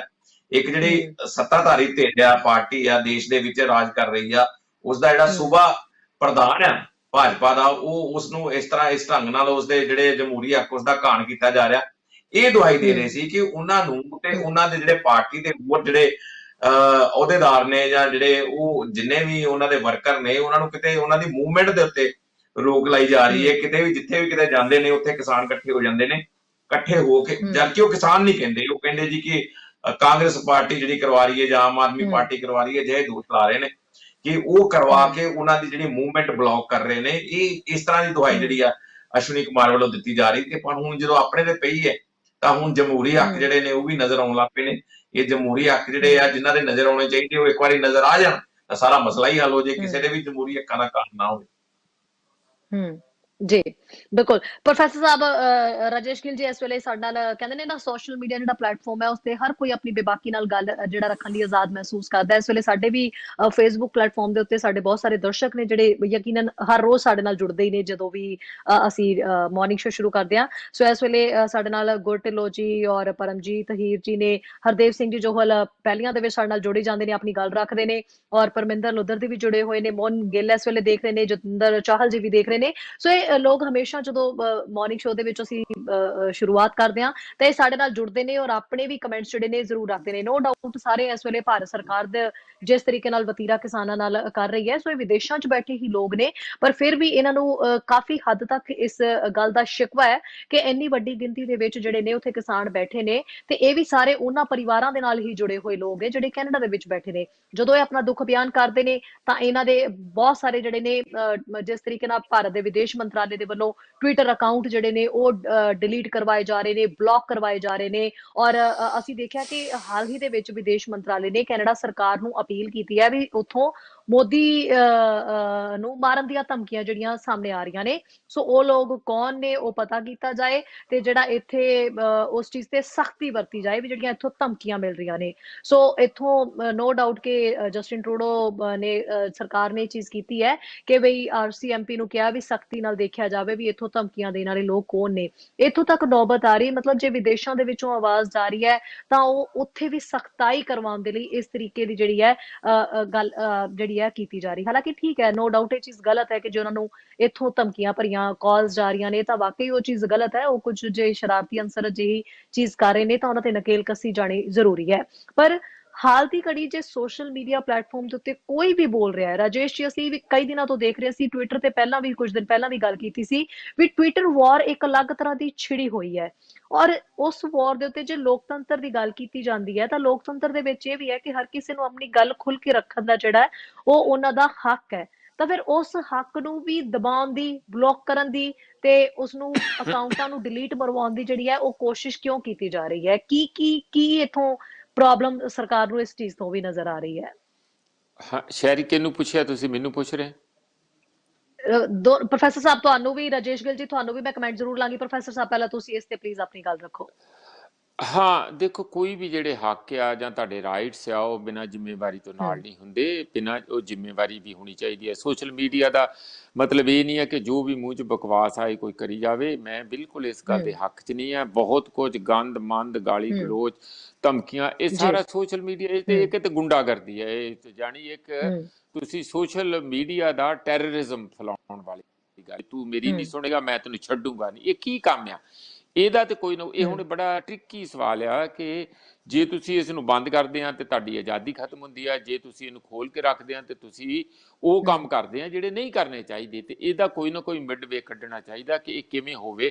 ਹੁਣ ਇੱਕ ਤਰੀਕਾ ਇਹਦਾ ਇਹੀ ਹੈ ਕਿ ਉਹਨਾਂ ਲੋਕਾਂ ਦੇ ਟਵਿੱਟਰ ਸਸਪੈਂਡ ਕੀਤੇ ਜਾਣ ਜਾਂ ਉਹਨਾਂ ਨੂੰ ਸਜ਼ਾ ਦਿੱਤੀ ਜਾਏ ਜਾਂ ਉਹਨਾਂ ਟਵਿੱਟਰ ਬੰਦ ਕੀਤੇ ਜਾਣ। ਹੁਣ ਇਹਦੇ ਤੇ ਵੀ ਰੌਲਾ ਪੈਂਦਾ, ਪਰ ਇਹਦਾ ਮਤਲਬ ਇਹ ਨਹੀਂ ਕਿ ਅਸੀਂ ਕੋਈ ਪ੍ਰਧਾਨ ਮੰਤਰੀ ਨੂੰ ਵੀ ਆਪਾਂ ਧਮਕੀਆਂ ਦੇਈ ਜਾਈਏ, ਇੱਥੇ ਦੇ ਸਾਰੇ ਬੀਜੇਪੀ ਦੇ ਲੀਡਰਾਂ ਨੂੰ ਵੀ ਬਿਲਕੁਲ ਇਹ ਗੱਲ ਨਿੰਦਣਯੋਗ ਹੈ, ਗਲਤ ਹੈ, ਬਿਲਕੁਲ ਨਿੰਦਣਯੋਗ ਹੈ। ਪਰ ਨਾਲ ਹੀ ਸਾਡੇ ਵੀਰਾਂ ਬੀਜੇਪੀ ਦਿਆਂ ਨੂੰ ਵੀ ਸਮਝਣਾ ਚਾਹੀਦਾ ਕਿ ਦੂਜੇ ਪਾਸੇ ਜਿਹੜੀ ਉਹਨਾਂ ਦੀ ਪਾਰਟੀ ਨੇ ਲੋਕਾਂ ਦੇ ਵਿੱਚ ਇਹੋ ਜਿਹਾ ਭੈ ਭੀਤ ਕਰ ਰੱਖਿਆ ਪਿਛਲੇ 5-6 ਸਾਲਾਂ ਦਾ ਲਗਾਤਾਰ ਭੈ ਤੇ ਨਫ਼ਰਤ ਦੀ ਰਾਜਨੀਤੀ, ਉਹਦੇ ਜਿਹੜੇ ਬੀਜਾਂ ਦਾ ਵੱਡੇ ਪੱਧਰ ਤੇ ਛੱਟਾ ਸਵੇਰ ਤੋਂ ਲੈ ਕੇ ਸ਼ਾਮ ਤੱਕ ਦਿੰਦੇ ਸੀ, ਉਹ ਜ਼ਮੀਨ ਉਹ ਹੁਣ ਸਾਰਾ ਉੱਗ ਪਿਆ, ਸਾਹਮਣੇ ਆ ਗਿਆ ਨਾ। ਹੁਣ ਜਿਹੜੀ ਏਡੀਆਂ ਡਿਸਰਪਸ਼ਨ ਹੋ ਰਹੀਆਂ, ਲੋਕਾਂ ਦਾ ਗੁੱਸਾ, ਕਦੀ ਤੁਸੀਂ ਏਡੀ ਵੱਡੀ ਕਿਸਾਨ ਮੂਵਮੈਂਟ, ਮੈਂ ਤੇ ਕਦੀ ਆਪਣੇ 50 ਸਾਲ ਦੇ ਮੈਂ ਐਕਟਿਵ ਹੈਗਾ ਹਰ ਫਰੰਟ ਦੇ ਉੱਤੇ, ਲਿਖਣ 'ਚ ਵੀ ਤੇ ਸੋਸ਼ਲ ਐਕਟੀਵਿਜ਼ਮ ਵਿੱਚ ਵੀ। ਮੈਂ ਨਹੀਂ ਕੋਈ ਐਡੀ ਆਰਗੇਨਾਈਜ਼ਡ, ਐਡੀ ਵੱਡੀ, ਐਡੀ ਵਿਸ਼ਾਲ ਮੂਵਮੈਂਟ ਜਿਹੜੀ ਐਡੀ ਲੰਬੀ ਵੀ ਹੋਵੇ ਔਰ ਐਡੀ ਸ਼ਾਂਤਮਈ ਵੀ ਹੋਵੇ ਔਰ ਐਡੀ ਦੁਨੀਆ ਪੱਧਰ ਤੇ ਉਹਦੀ ਰੈਕੋਗਨੀਸ਼ਨ ਹੋਈ ਹੋਵੇ। ਫਿਰ ਇਹ ਸੋਚਣ ਨਾ ਕਿ ਕਿਉਂ ਹੋ ਰਿਹਾ। ਇਹਦਾ ਮਤਲਬ ਜੋ ਇਹ ਬੀਜ ਰਹੇ ਸੀ ਉਹ ਹੁਣ ਵੱਢਣ। ਇਸ ਲਈ ਮੈਂ ਕੋਈ ਇਹ ਨਹੀਂ ਕਹਿ ਰਿਹਾ ਕਿ ਇਹ ਕੋਈ ਚੰਗੀ ਗੱਲ ਹੈ। ਦੇਖੋ, ਕਿਸੇ ਬੰਦੇ ਦੇ ਘਰ ਦੇ ਸਾਹਮਣੇ ਤੁਸੀਂ ਪ੍ਰੋਟੈਸਟ ਕਰ ਲੈਣਾ ਠੀਕ ਹੈ, ਉਹ ਕਰ ਲੈਣਾ ਚਾਹੀਦਾ। ਪਰ ਜੇ ਤੁਸੀਂ ਕਹੋ ਕਿ ਮੈਂ ਹੁਣ ਇਹਦੇ ਰਾਸ਼ਨ ਨਹੀਂ ਜਾਣ ਦੇਣਾ, ਨਿਆਣਿਆਂ ਲਈ ਅੰਦਰ ਘਰ 'ਚ ਦੁੱਧ ਨਹੀਂ ਜਾਣ ਦੇਣਾ, ਇਹ ਗੁੰਡਾਗਰਦੀ ਹੈ। ਇਹ ਬਿਲਕੁਲ ਨਹੀਂ ਹੋਣਾ ਚਾਹੀਦਾ। ਇਹ ਕੋਈ ਤਰੀਕਾ ਨਹੀਂ। ਜੇ ਅਸੀਂ ਜੋ ਸਾਡੇ ਨਾਲ ਕਰਦੇ ਆ ਅਸੀਂ ਵੀ ਉਹ ਕਰਾਂਗੇ, ਫਿਰ ਸੱਪ ਨੂੰ ਸੱਪ ਲੜੇ ਤੇ ਵੇਖ ਇਹਨੂੰ ਚੜੇ, ਫਿਰ ਤੇ ਇੱਕੋ ਜਿਹੇ ਹੋ ਗਏ ਨਾ ਅਸੀਂ। ਇਹ ਨਹੀਂ ਹੋਣਾ ਚਾਹੀਦਾ। ਜਿਹੜੀ ਕਿਸੇ ਵੀ ਕਿਸਮ ਦੀ ਗੁੰਡਾਗਰਦੀ ਜਾਂ ਸਾਡੇ ਉੱਤੇ ਧੱਕੇਸ਼ਾਹੀ ਆ, ਭਾਵੇਂ ਉਹ ਗੁੰਡੇ ਲਿਆ ਕੇ RSS ਤੇ BJP ਦੇ ਉੱਥੇ ਕਿਸਾਨਾਂ ਦੇ ਤੰਬੂ ਉਠਵਾਏ, ਉਹਨਾਂ ਨੇ ਕੁੱਟੇ, ਪਰ ਉਹਦੀ ਭਰਸਨਾ ਹੋਈ। ਪਰ ਜੇ ਅਸੀਂ ਕਹੀਏ ਕਿ ਅਸੀਂ ਵੀ ਹੁਣ ਇੰਜ ਕਰਾਂਗੇ, ਨਾ, ਬਿਲਕੁਲ ਨਹੀਂ। ਇਹ ਬਿਲਕੁਲ ਗਲਤ ਗੱਲ ਆ। ਮੇਰਾ ਖਿਆਲ ਹੈ ਕਿ ਜਿਹੜਾ ਸਾਡਾ ਡੈਮੋਕ੍ਰੈਟਿਕ ਵੇ ਆ, ਕਾਲੀਆਂ ਝੰਡੀਆਂ ਦਿਖਾਉਣੀਆਂ, ਨਾਰੇ ਮਾਰਨੇ, ਘਰ ਦੇ ਜਿਹੜਾ ਥੋੜਾ ਡਿਸਟੈਂਸ ਦਿੱਤਾ ਉੱਤੇ ਬੈਠ ਕੇ ਤੁਸੀਂ ਆਪਣਾ ਲਗਾਤਾਰ ਪ੍ਰੋਟੈਸਟ ਕਰਨਾ, ਉਹ ਸਾਡਾ ਅਧਿਕਾਰ ਆ। ਪਰ ਜੇ ਤੁਸੀਂ ਕਹੋ ਕਿ ਅਸੀਂ ਨੱਕ 'ਚ ਦਮ ਕਰ ਦਿਆਂਗੇ, ਅਸੀਂ ਇਹਨਾਂ ਨੂੰ ਬਾਹਰ ਨਹੀਂ ਨਿਕਲ ਦਿਆਂਗੇ, ਇਹਨਾਂ ਦਾ ਪਾਣੀ ਬੰਦ ਕਰ ਦਿਆਂਗੇ, ਇਹਨਾਂ ਦੀ ਬਿਜਲੀ ਬੰਦ ਕਰ ਦਿਆਂਗੇ, ਇਹ ਅਸੀਂ ਉਹੀ ਕੰਮ ਕਰ ਰਹੇ ਹੋਵਾਂਗੇ ਜਿਹਦੀ ਅਸੀਂ ਆਪਣੇ ਨਾਲ ਜੋ ਹੋ ਰਿਹਾ ਉਹਦੀ ਭਰਸਨਾ ਕਰ ਰਹੇ ਹਾਂ। ਇੰਟਰਨੈਟ ਬੰਦ ਹੋ ਗਿਆ, ਟਾਇਲਟ ਉਠਾ ਕੇ ਲੈ ਗਏ, ਉੱਥੇ ਬਿਜਲੀ ਬੰਦ ਹੋ ਗਈ, ਆਪਾਂ ਫਿਰ ਇਹਦੀ ਭਰਸਨਾ ਕਿਵੇਂ ਕਰਾਂਗੇ? ਇਹ ਤਾਂ ਭਰਸਨਾ ਤਾਂ ਹੀ ਹੋਊਗੀ ਜੇ ਅਸੀਂ ਖੁਦ ਉਹਨਾਂ ਨਾਲੋਂ ਜ਼ਿਆਦਾ ਬੈਟਰ ਤੌਰ ਦੇ ਉੱਤੇ ਆਪਣੇ ਵਿਰੋਧੀਆਂ ਦੇ ਨਾਲ, ਆਪਣੀਆਂ ਵਿਰੋਧੀ ਆਵਾਜ਼ਾਂ ਦੇ ਨਾਲ ਪੇਸ਼ ਆਵਾਂਗੇ। ਹਾਂਜੀ ਸ਼ਾਇਦ ਜੀ। ਰਾਜੇਸ਼ ਜੀ, ਨੌਦੀਪ ਕੌਰ ਸੰਬੰਧੀ ਕੀ ਜਾਣਕਾਰੀ ਮਿਲ ਰਹੀ ਹੈ? ਕੀ ਰਿਹਾ ਕਰਨ ਦੀ ਕੋਈ ਗੱਲਬਾਤ ਸਾਹਮਣੇ ਆਈ ਹੈ? ਇਸ ਵੇਲੇ ਉਹ ਕਿੱਥੇ ਹੈ, ਕਿਹਨਾਂ ਹਾਲਾਤਾਂ ਦੇ ਵਿੱਚ ਹੈ? ਕੁਝ ਜਾਣਕਾਰੀ ਨਿਕਲ ਕੇ ਸਾਹਮਣੇ ਆਈ ਹੈ? ਦੇਖੋ, ਨੌਦੀਪ ਕੌਰ ਦਾ ਜਿਹੜਾ ਸਵਾਲ ਤੁਸੀਂ ਪਹਿਲਾਂ ਪੁੱਛਿਆ ਤੇ ਜਿਹੜੀ ਨੌਦੀਪ ਕੌਰ ਬਾਰੇ ਹੁਣ ਗੱਲ ਹੋਣ ਲੱਗੀ ਹੈ, ਇਹ ਚੀਜ਼ਾਂ ਦੋਵੇਂ ਆਪਸ ਵਿੱਚ ਜੁੜਦੀਆਂ ਨੇ। ਕਿਉਂਕਿ ਇਹ ਜਿਹੜੀ ਇੱਕ ਵਾਰ ਸ਼ੁਰੂ ਚੱਲ ਰਹੀ ਹੈ ਇਸ ਵੇਲੇ ਸਾਈਮਲਟੇਨੀਅਸਲੀ ਨਾਲ ਦੀ ਨਾਲ ਸੋਸ਼ਲ ਮੀਡੀਆ ਤੇ ਬੜੀ ਤਗੜੀ ਵਾਰ ਚੱਲ ਰਹੀ ਹੈ, ਖਾਸ ਤੌਰ ਤੇ ਟਵਿੱਟਰ ਤੇ ਇਸ ਵੇਲੇ ਬੜੀ ਤਗੜੀ ਵਾਰ ਚੱਲ ਰਹੀ ਹੈ। ਔਰ ਨਵਦੀਪ ਕੌਰ ਉਸਦੇ ਬਾਰੇ ਦੁਨੀਆ ਨੂੰ ਚਾਨਣ ਹੋਇਆ, ਦੁਨੀਆ ਨੂੰ ਪਤਾ ਲੱਗਾ ਕਿ ਇੱਕ ਮਜ਼ਦੂਰ ਲੜਕੀ ਜਿਹੜੀ ਕਿ ਕਿਸਾਨਾਂ ਦੇ ਨਾਲ ਮੋਢਾ ਜੋੜ ਕੇ ਲੱਗੀ ਹੋਈ ਸੀ, ਲੜਾਈ ਲੜ ਰਹੀ ਸੀ ਉੱਥੇ, ਕੌਣ ਹੈ? ਉਹ ਨਵਦੀਪ ਕੌਰ ਹੈ। ਕਿਉਂਕਿ ਜਿਹੜੀ ਕਮਲਾ ਹੈਰਿਸ ਦੀ ਭਤੀਜੀ ਹੈ ਮੀਨਾ ਹੈਰਿਸ, ਉਸਦੇ ਟਵੀਟ ਤੋਂ ਇਹ ਗੱਲ ਸਾਹਮਣੇ ਆਈ ਕਿ ਇਹ ਜਿਹੜੀ ਨਵਦੀਪ ਕੌਰ ਕੋਈ ਲੜਕੀ ਹੈ ਔਰ ਜਿਸਦਾ ਮਨੁੱਖੀ ਅਧਿਕਾਰ ਦਾ ਏਡਾ ਵੱਡਾ ਕਾਣ ਹੋਇਆ ਹੈ, ਉਸਨੂੰ ਜੇਲ੍ਹ ਦੇ ਵਿੱਚ ਰੱਖਿਆ ਗਿਆ ਹੈ, ਉਸ ਤੇ ਤਸ਼ੱਦਦ ਕੀਤਾ ਗਿਆ ਹੈ। ਬੜੀਆਂ ਸ਼ਰਮਨਾਕ ਗੱਲਾਂ ਜਿਹੜੀਆਂ ਸਾਹਮਣੇ ਆਈਆਂ ਕਿ ਜਿਹੜੀ ਉਸਦੀ ਮੈਡੀਕਲ ਰਿਪੋਰਟ ਆਈ ਹੈ, ਵਕੀਲ ਲੱਗੇ ਹੋਏ ਨੇ, ਕਈ ਕੁਝ ਹੋ ਰਿਹਾ, ਬਹੁਤ ਕੁਝ ਹੋ ਰਿਹਾ ਹੈ ਉਸਦੇ ਬਾਰੇ, ਕਿ ਉਸਦੇ ਬਾਰੇ ਰੌਲਾ ਪਾਇਆ ਜਾ ਰਿਹਾ ਹੈ। ਹਰ ਕਿਸਾਨ ਮੋਰਚੇ ਦੇ ਉੱਤੇ ਉਸਦੇ ਬਾਰੇ ਗੱਲਬਾਤ ਕੀਤੀ ਜਾ ਰਹੀ ਹੈ। ਤੇ ਇਹ ਸਾਰਾ ਉਹ ਟਵੀਟ ਆਉਣ ਤੋਂ ਬਾਅਦ ਇਹ ਜਿਹੜੀਆਂ ਗੱਲਾਂ ਲੋਕਾਂ ਦੇ ਵਿੱਚ ਜ਼ਿਆਦਾ ਲੋਕਾਂ ਨੂੰ ਇਸ ਗੱਲ ਬਾਰੇ ਪਤਾ ਲੱਗਾ ਕਿ ਇਹ ਇੱਕ ਲੜਕੀ ਨੇ, ਇੱਕ ਨੌਜਵਾਨ ਲੜਕੀ ਜਿਹੜੀ ਕਿ ਨਾ ਸਿਰਫ ਇੱਕ ਮਜ਼ਦੂਰ ਹੈ ਬਲਕਿ ਇੱਕ ਪੜ੍ਹੇ ਲਿਖੇ ਖਾਨਦਾਨ ਚੋਂ, ਉਸਦੀ ਭੈਣ ਇੱਕ PhD ਕਰ ਰਹੀ ਹੈ ਦਿੱਲੀ ਦੇ ਵਿੱਚ, ਇੱਕ ਭੈਣ ਉਸਦੀ BSc ਕਰ ਰਹੀ ਹੈ, ਔਰ ਉਹ ਇੱਕ ਮਜ਼ਦੂਰਾਂ ਦੀ ਆਗੂ ਹੈ ਲੜਕੀ ਜਿਹੜੀ ਹੈ, ਜਿਸ ਦੇ ਨਾਲ ਐਡਾ ਅੰਨਾ ਤਸ਼ੱਦਦ ਉੱਥੇ ਕੀਤਾ ਜਾ ਰਿਹਾ ਹੈ। ਤਮਾਮ ਚੀਜ਼ਾਂ ਜਿਹੜੀਆਂ ਹੁਣ ਜਦੋਂ ਬਾਹਰ ਆਏਗੀ, ਜਿੱਦਾਂ ਕਿ ਮਨਦੀਪ ਪੁਨੀਆ ਨੇ ਬਾਹਰ ਆ ਕੇ ਖੁਲਾਸੇ ਕੀਤੇ ਕਈ ਹੋਈ, ਹੁਣ ਜਦੋਂ ਬਾਹਰ ਆਏਗੀ, ਬਾਹਰ ਆ ਕੇ ਖੁਲਾਸੇ ਕਰੇਗੀ ਕਿ ਉਸਦੇ ਨਾਲ ਜੇਲ੍ਹ ਦੇ ਵਿੱਚ ਕੀ ਕੁਝ ਹੋਇਆ ਜਾਂ ਕਿਸ ਕਰਕੇ ਉਹਨੂੰ ਚੁੱਕਿਆ ਗਿਆ। ਕਿਉਂਕਿ ਗੱਲਾਂ ਇਹ ਵੀ ਆ ਰਹੀਆਂ ਸੀ ਕਿ ਉਹ ਕਿਸੇ ਫੈਕਟਰੀ ਦੇ ਵਿੱਚ ਕੰਮ ਕਰਦੀ ਸੀ ਜਿੱਥੇ ਕੋਈ 40-50 ਮਜ਼ਦੂਰ ਲੈ ਕੇ ਗਈ, ਤਾਂ ਜਿੱਥੇ ਜਿਹੜਾ ਝਗੜਾ ਹੋਇਆ ਆਪਸ ਦੇ ਵਿੱਚ, ਇਹ ਗੱਲਾਂ ਜਿਹੜੀਆਂ ਵੀ ਉਹ ਵੀ ਆ ਰਹੀਆਂ ਨੇ। ਔਰ ਇਹ ਗੱਲਾਂ ਨੂੰ ਝੁਠਲਾਇਆ ਵੀ ਜਾ ਰਿਹਾ ਹੈ, ਹਰ ਥਾਂ ਤੇ, ਹਰ ਪਲੇਟਫਾਰਮ ਤੇ ਝੁਠਲਾਇਆ ਵੀ ਜਾ ਰਿਹਾ ਹੈ। ਪਰ ਉਸਦੇ ਬਾਵਜੂਦ ਹੁਣ ਜਦੋਂ ਬਾਹਰ ਆਏਗੀ ਤਾਂ ਉਹ ਸਾਰੀਆਂ ਚੀਜ਼ਾਂ ਜਿਹੜੀਆਂ ਦੱਸੇਗੀ। ਪਰ ਗੱਲ ਇਹ ਕਿ ਇਹ ਜਿਹੜਾ ਸੋਸ਼ਲ ਮੀਡੀਆ ਹੈ, ਉਸਦੇ ਜਿੱਥੇ ਕੋਈ ਫਾਇਦੇ ਵੀ ਨੇ ਉੱਥੇ ਨੁਕਸਾਨ ਵੀ ਨੇ।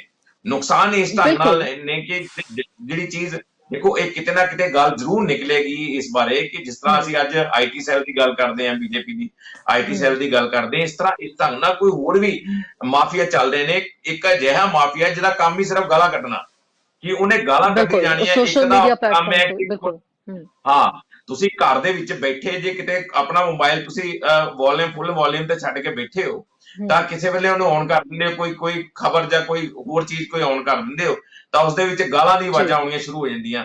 ਥੱਲੇ ਗਾਲਾਂ, ਇੰਨੀਆਂ ਗੰਦੀਆਂ ਗਾਲਾਂ ਲਿਖਦੇ ਨੇ ਕਿ ਜਿਹੜੀ ਕਹਿਣ ਦੀ ਗੱਲ ਨਹੀਂ। ਕੋਈ ਦੇਖੋ, ਕੋਈ ਸਿਆਣਾ ਬੰਦਾ, ਕੋਈ ਫੈਮਿਲੀ ਵਾਲਾ ਬੰਦਾ ਇਹ ਕੰਮ ਕਦੇ ਨਹੀਂ ਕਰੂਗਾ।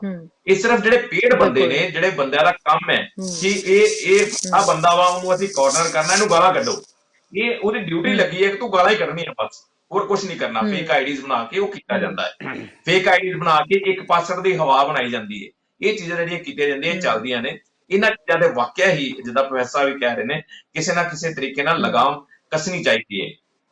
ਜਿਹੜਾ ਸੱਚ ਹੈ ਉਹ ਸਾਹਮਣੇ ਆਉਣਾ ਚਾਹੀਦਾ ਹੈ, ਬਲਕਿ ਏਦਾਂ ਦੇ ਝੂਠ ਦੇ ਪਲੰਦੇ, ਏਦਾਂ ਦੀਆਂ ਗਾਲਾਂ ਔਰ ਮਾਹੌਲ ਨੂੰ ਬਿਲਕੁਲ ਨਫ਼ਰਤ ਭਰਿਆ ਬਣਾਉਣਾ, ਇਹ ਚੀਜ਼ਾਂ ਜਿਹੜੀਆਂ ਉਹ ਸਾਹਮਣੇ ਨਹੀਂ ਆਉਣੀਆਂ ਚਾਹੀਦੀਆਂ। ਉਸ ਤੇ ਕੋਈ ਨਾ ਕੋਈ ਜਿਹੜੀ ਲਗਾਮ ਜ਼ਰੂਰ ਕੱਸਣੀ ਚਾਹੀਦੀ। ਬਿਲਕੁਲ ਪ੍ਰੋਫੈਸਰ ਸਾਹਿਬ, ਕੀ ਕਹਿਣਾ ਚਾਹੋਗੇ? ਨਵਦੀਪ ਕੌਰ ਜੋ ਆਪਣੇ ਤਰੀਕੇ ਦੇ ਨਾਲ ਮਜ਼ਦੂਰਾਂ ਦੇ ਸੰਘਰਸ਼ ਦੇ ਨਾਲ ਹਮੇਸ਼ਾ ਉਹ ਜੁੜਦੀ ਸੀ, ਬਹੁਤ ਛੋਟੀ ਉਮਰ ਦੀ ਉਹ ਕੁੜੀ ਹੈ, ਤੇ ਜੋ ਉਹਨਾਂ ਦੀ ਗੱਲਬਾਤ ਕਰਦੀ ਸੀ ਤੇ ਉਹਦੇ ਨਾਲ ਜਿਸ ਤਰੀਕੇ ਦੀਆਂ ਗੱਲਾਂ ਸਾਹਮਣੇ ਆ ਰਹੀਆਂ ਨੇ, ਜੇ ਅਜਿਹਾ ਤਸ਼ੱਦਦ ਉਹਦੇ ਨਾਲ ਹੋ ਰਿਹਾ ਹੈ ਜਾਂ ਹੋ ਚੁੱਕਿਆ ਹੈ, ਤਾਂ ਫਿਰ ਕੀ ਹੋਰ ਕਿੰਨੀਆਂ ਆਵਾਜ਼ਾਂ ਦਬਾਉਣ ਦੀ ਕੋਸ਼ਿਸ਼ ਕੀਤੀ ਜਾਏਗੀ, ਜਦਕਿ ਉਹ ਆਪਣੇ ਤਰੀਕੇ ਨਾਲ ਇੱਕ ਪ੍ਰੋਟੈਸਟ ਹੀ ਕਰ ਰਹੀ ਸੀ। ਪੁਲਿਸ ਦਾ ਅਸੀਂ ਬਿਆਨ ਸੁਣਿਆ, ਪੁਲਿਸ ਦਾ ਇਹ ਕਹਿਣਾ ਹੈ ਕਿ ਜੀ ਉਹ ਆਪਣੇ ਕੁਝ ਮਜ਼ਦੂਰ ਸਾਥੀਆਂ ਦੇ ਨਾਲ ਜਾਂ ਕੁਝ ਹੋਰ ਸਾਥੀਆਂ ਨਾਲ ਮਿਲ ਕੇ ਪੁਲਿਸ ਦੇ ਉੱਤੇ ਉਹਨਾਂ ਨੇ ਹਮਲਾ ਕਰ ਦਿੱਤਾ ਹੈ। ਕਿ ਲੱਗਦਾ ਹੈ ਕਿ ਇਸ ਬਿਆਨ ਦੇ ਵਿੱਚ ਕੋਈ ਵਜ਼ਨ ਹੈ?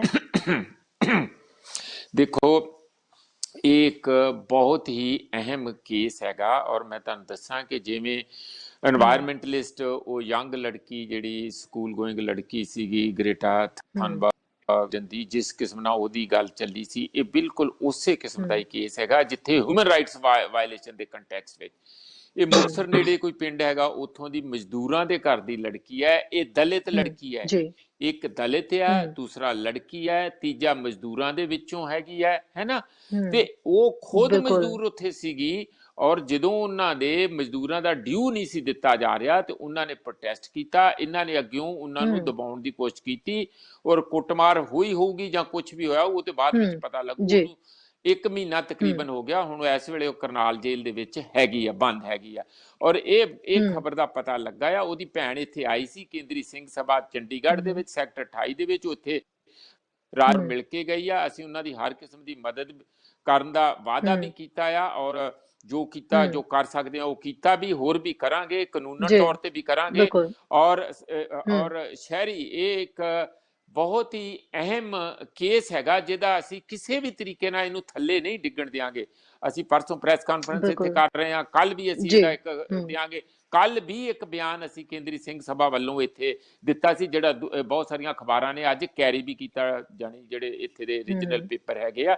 ਮੈਂ ਇਸ ਕਰਕੇ ਕਹਿ ਰਿਹਾ ਕਿ ਇਹ ਜਿਹੜਾ ਕੇਸ ਹੈ, ਜਿੰਨਾ ਵੀ ਵੱਧ ਤੋਂ ਵੱਧ ਹਾਈਲਾਈਟ ਕੀਤਾ ਜਾ ਸਕੇ ਔਰ ਜਿੰਨਾ ਵੀ ਇਹਦੇ ਤੇ ਵੱਧ ਤੋਂ ਵੱਧ ਪ੍ਰੋਟੈਸਟ ਲਾਂਚ ਕੀਤੇ ਜਾ ਸਕਣ, ਉਨਾ ਹੀ ਜ਼ਰੂਰੀ ਹੈ, ਕਿਉਂਕਿ ਇਹ ਜਿਹੜੀ ਮਲਟੀਪਲ ਡਿਸਏਬਿਲਿਟੀਜ਼ ਸਮਾਜ ਦੇ ਵਿੱਚ ਸਾਡੇ ਵਸਾਈਆਂ ਗਈਆਂ, ਬਣੀਆਂ ਹੋਈਆਂ, ਉਹਨੂੰ ਤੋੜਦੀ ਹੋਈ ਉਹ ਲੜਕੀ ਜਿਹੜੀ ਆ ਅੱਗੇ ਵਧੀ ਹੈ, ਔਰ ਉਸ ਦਾ ਸਹਾਰਾ ਬਣਨਾ ਉਸ ਸਾਰੀਆਂ ਜੰਜੀਰਾਂ ਨੂੰ ਤੋੜਨ ਵੱਲ ਜਾਂਦਾ, ਜਿਹੜੀਆਂ ਸਮਾਜ ਦੇ ਅੰਦਰ ਜਾਤੀ ਦੇ ਨਾਂ ਦੇ ਉੱਤੇ, ਔਰਤ ਦੇ ਨਾਂ ਦੇ ਉੱਤੇ, ਗਰੀਬੀ ਦੇ ਨਾਂ ਦੇ ਉੱਤੇ ਲੱਦੀਆਂ ਹੋਈਆਂ।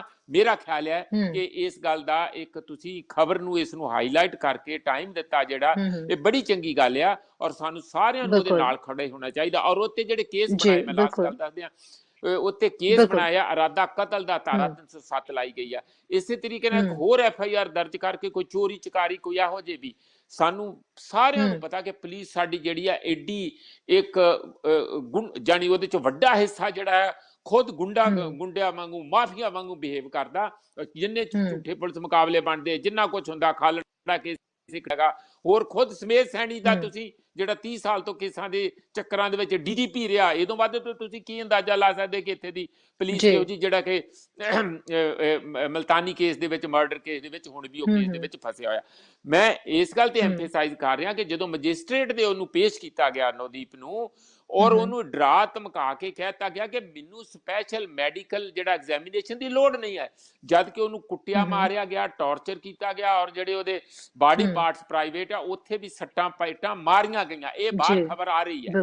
ਹੁਣੇ ਜ਼ਰੂਰੀ ਹੈ ਕਿ ਜਿਹੜੇ ਹਿਊਮਨ ਰਾਈਟਸ ਐਕਟੀਵਿਸਟ ਹੈਗੇ ਆ, ਸਾਡੇ ਵੀ ਇੱਥੇ PUDR ਹੈਗੇ ਆ, ਉਹਨਾਂ ਨੇ ਵੀ ਅੱਜ ਬਿਆਨ ਦਿੱਤਾ, ਇੱਕ ਟੀਮ ਜਾਣੀ ਚਾਹੀਦੀ ਆ ਬਕਾਇਦਾ, ਔਰ ਉਹ ਜਾ ਕੇ ਉੱਥੇ ਉਸ ਨੂੰ, ਲੜਕੀ ਨੂੰ ਮਿਲੇ, ਸਾਰੀ ਗੱਲ ਨੂੰ ਰਿਕਾਰਡ ਕੀਤਾ ਜਾਏ, ਉਹ ਬਾਹਰ ਆਉਣਾ ਚਾਹੀਦਾ। ਅਸੀਂ ਛੇਤੀ ਇੱਕ ਟੀਮ ਆਪਣੀ ਵੱਲੋਂ ਵੀ ਕੋਸ਼ਿਸ਼ ਕਰਾਂਗੇ ਉੱਥੇ ਜਾ ਕੇ, ਇਹ ਗੱਲ ਦਾ ਹਾਈਲਾਈਟ ਹੋਣਾ ਚਾਹੀਦਾ। ਔਰ ਪੁਲਿਸ ਦਾ ਜਿਹੜਾ ਫਰਾਡ ਆ, ਔਰ ਸਾਰਾ ਫਾਰਸੀਕਲ ਤਰੀਕੇ ਦੇ ਨਾਲ ਜਿਵੇਂ ਲੋਕਾਂ ਨੂੰ ਟੌਰਚਰ ਕਰਦੀ ਹੈ ਔਰ ਲੋਕਾਂ ਦੀ ਆਵਾਜ਼ ਦਬਾਉਂਦੀ ਹੈ, ਉਹ ਬਿਲਕੁਲ ਉਹਦਾ ਜਿਹੜਾ ਕੱਚਾ ਚਿੱਠਾ ਲੋਕਾਂ ਦੇ ਵਿੱਚ ਸਭ ਨੰਗਾ ਹੋਣਾ ਚਾਹੀਦਾ। ਸ਼ਹਿਰੀ ਬਿਲਕੁਲ ਬਿਲकुल प्रोफेसर साहब, राजेश गिल जी बहुत बहुत शुक्रिया जी गलबात करन दे लई। कल फिर तो मॉर्निंग शो दा हिस्सा बनांगे नवीं अपडेट्स दे नाल। लड़की है जी, ਇਹ ਜਿਹੜੀ ਲੜਕੀ ਹੈ, ਦੇਖੋ ਅਸੀਂ ਬਾਰ-ਬਾਰ ਸ਼ੁਰੂ ਤੋਂ ਇਹ ਗੱਲ ਕਹਿ ਰਹੇ ਹਾਂ, ਕਿਸਾਨਾਂ ਤੇ ਮਜ਼ਦੂਰਾਂ ਦਾ ਸੰਘਰਸ਼, ਕਿਸਾਨਾਂ ਤੇ ਮਜ਼ਦੂਰਾਂ ਦਾ ਸੰਘਰਸ਼।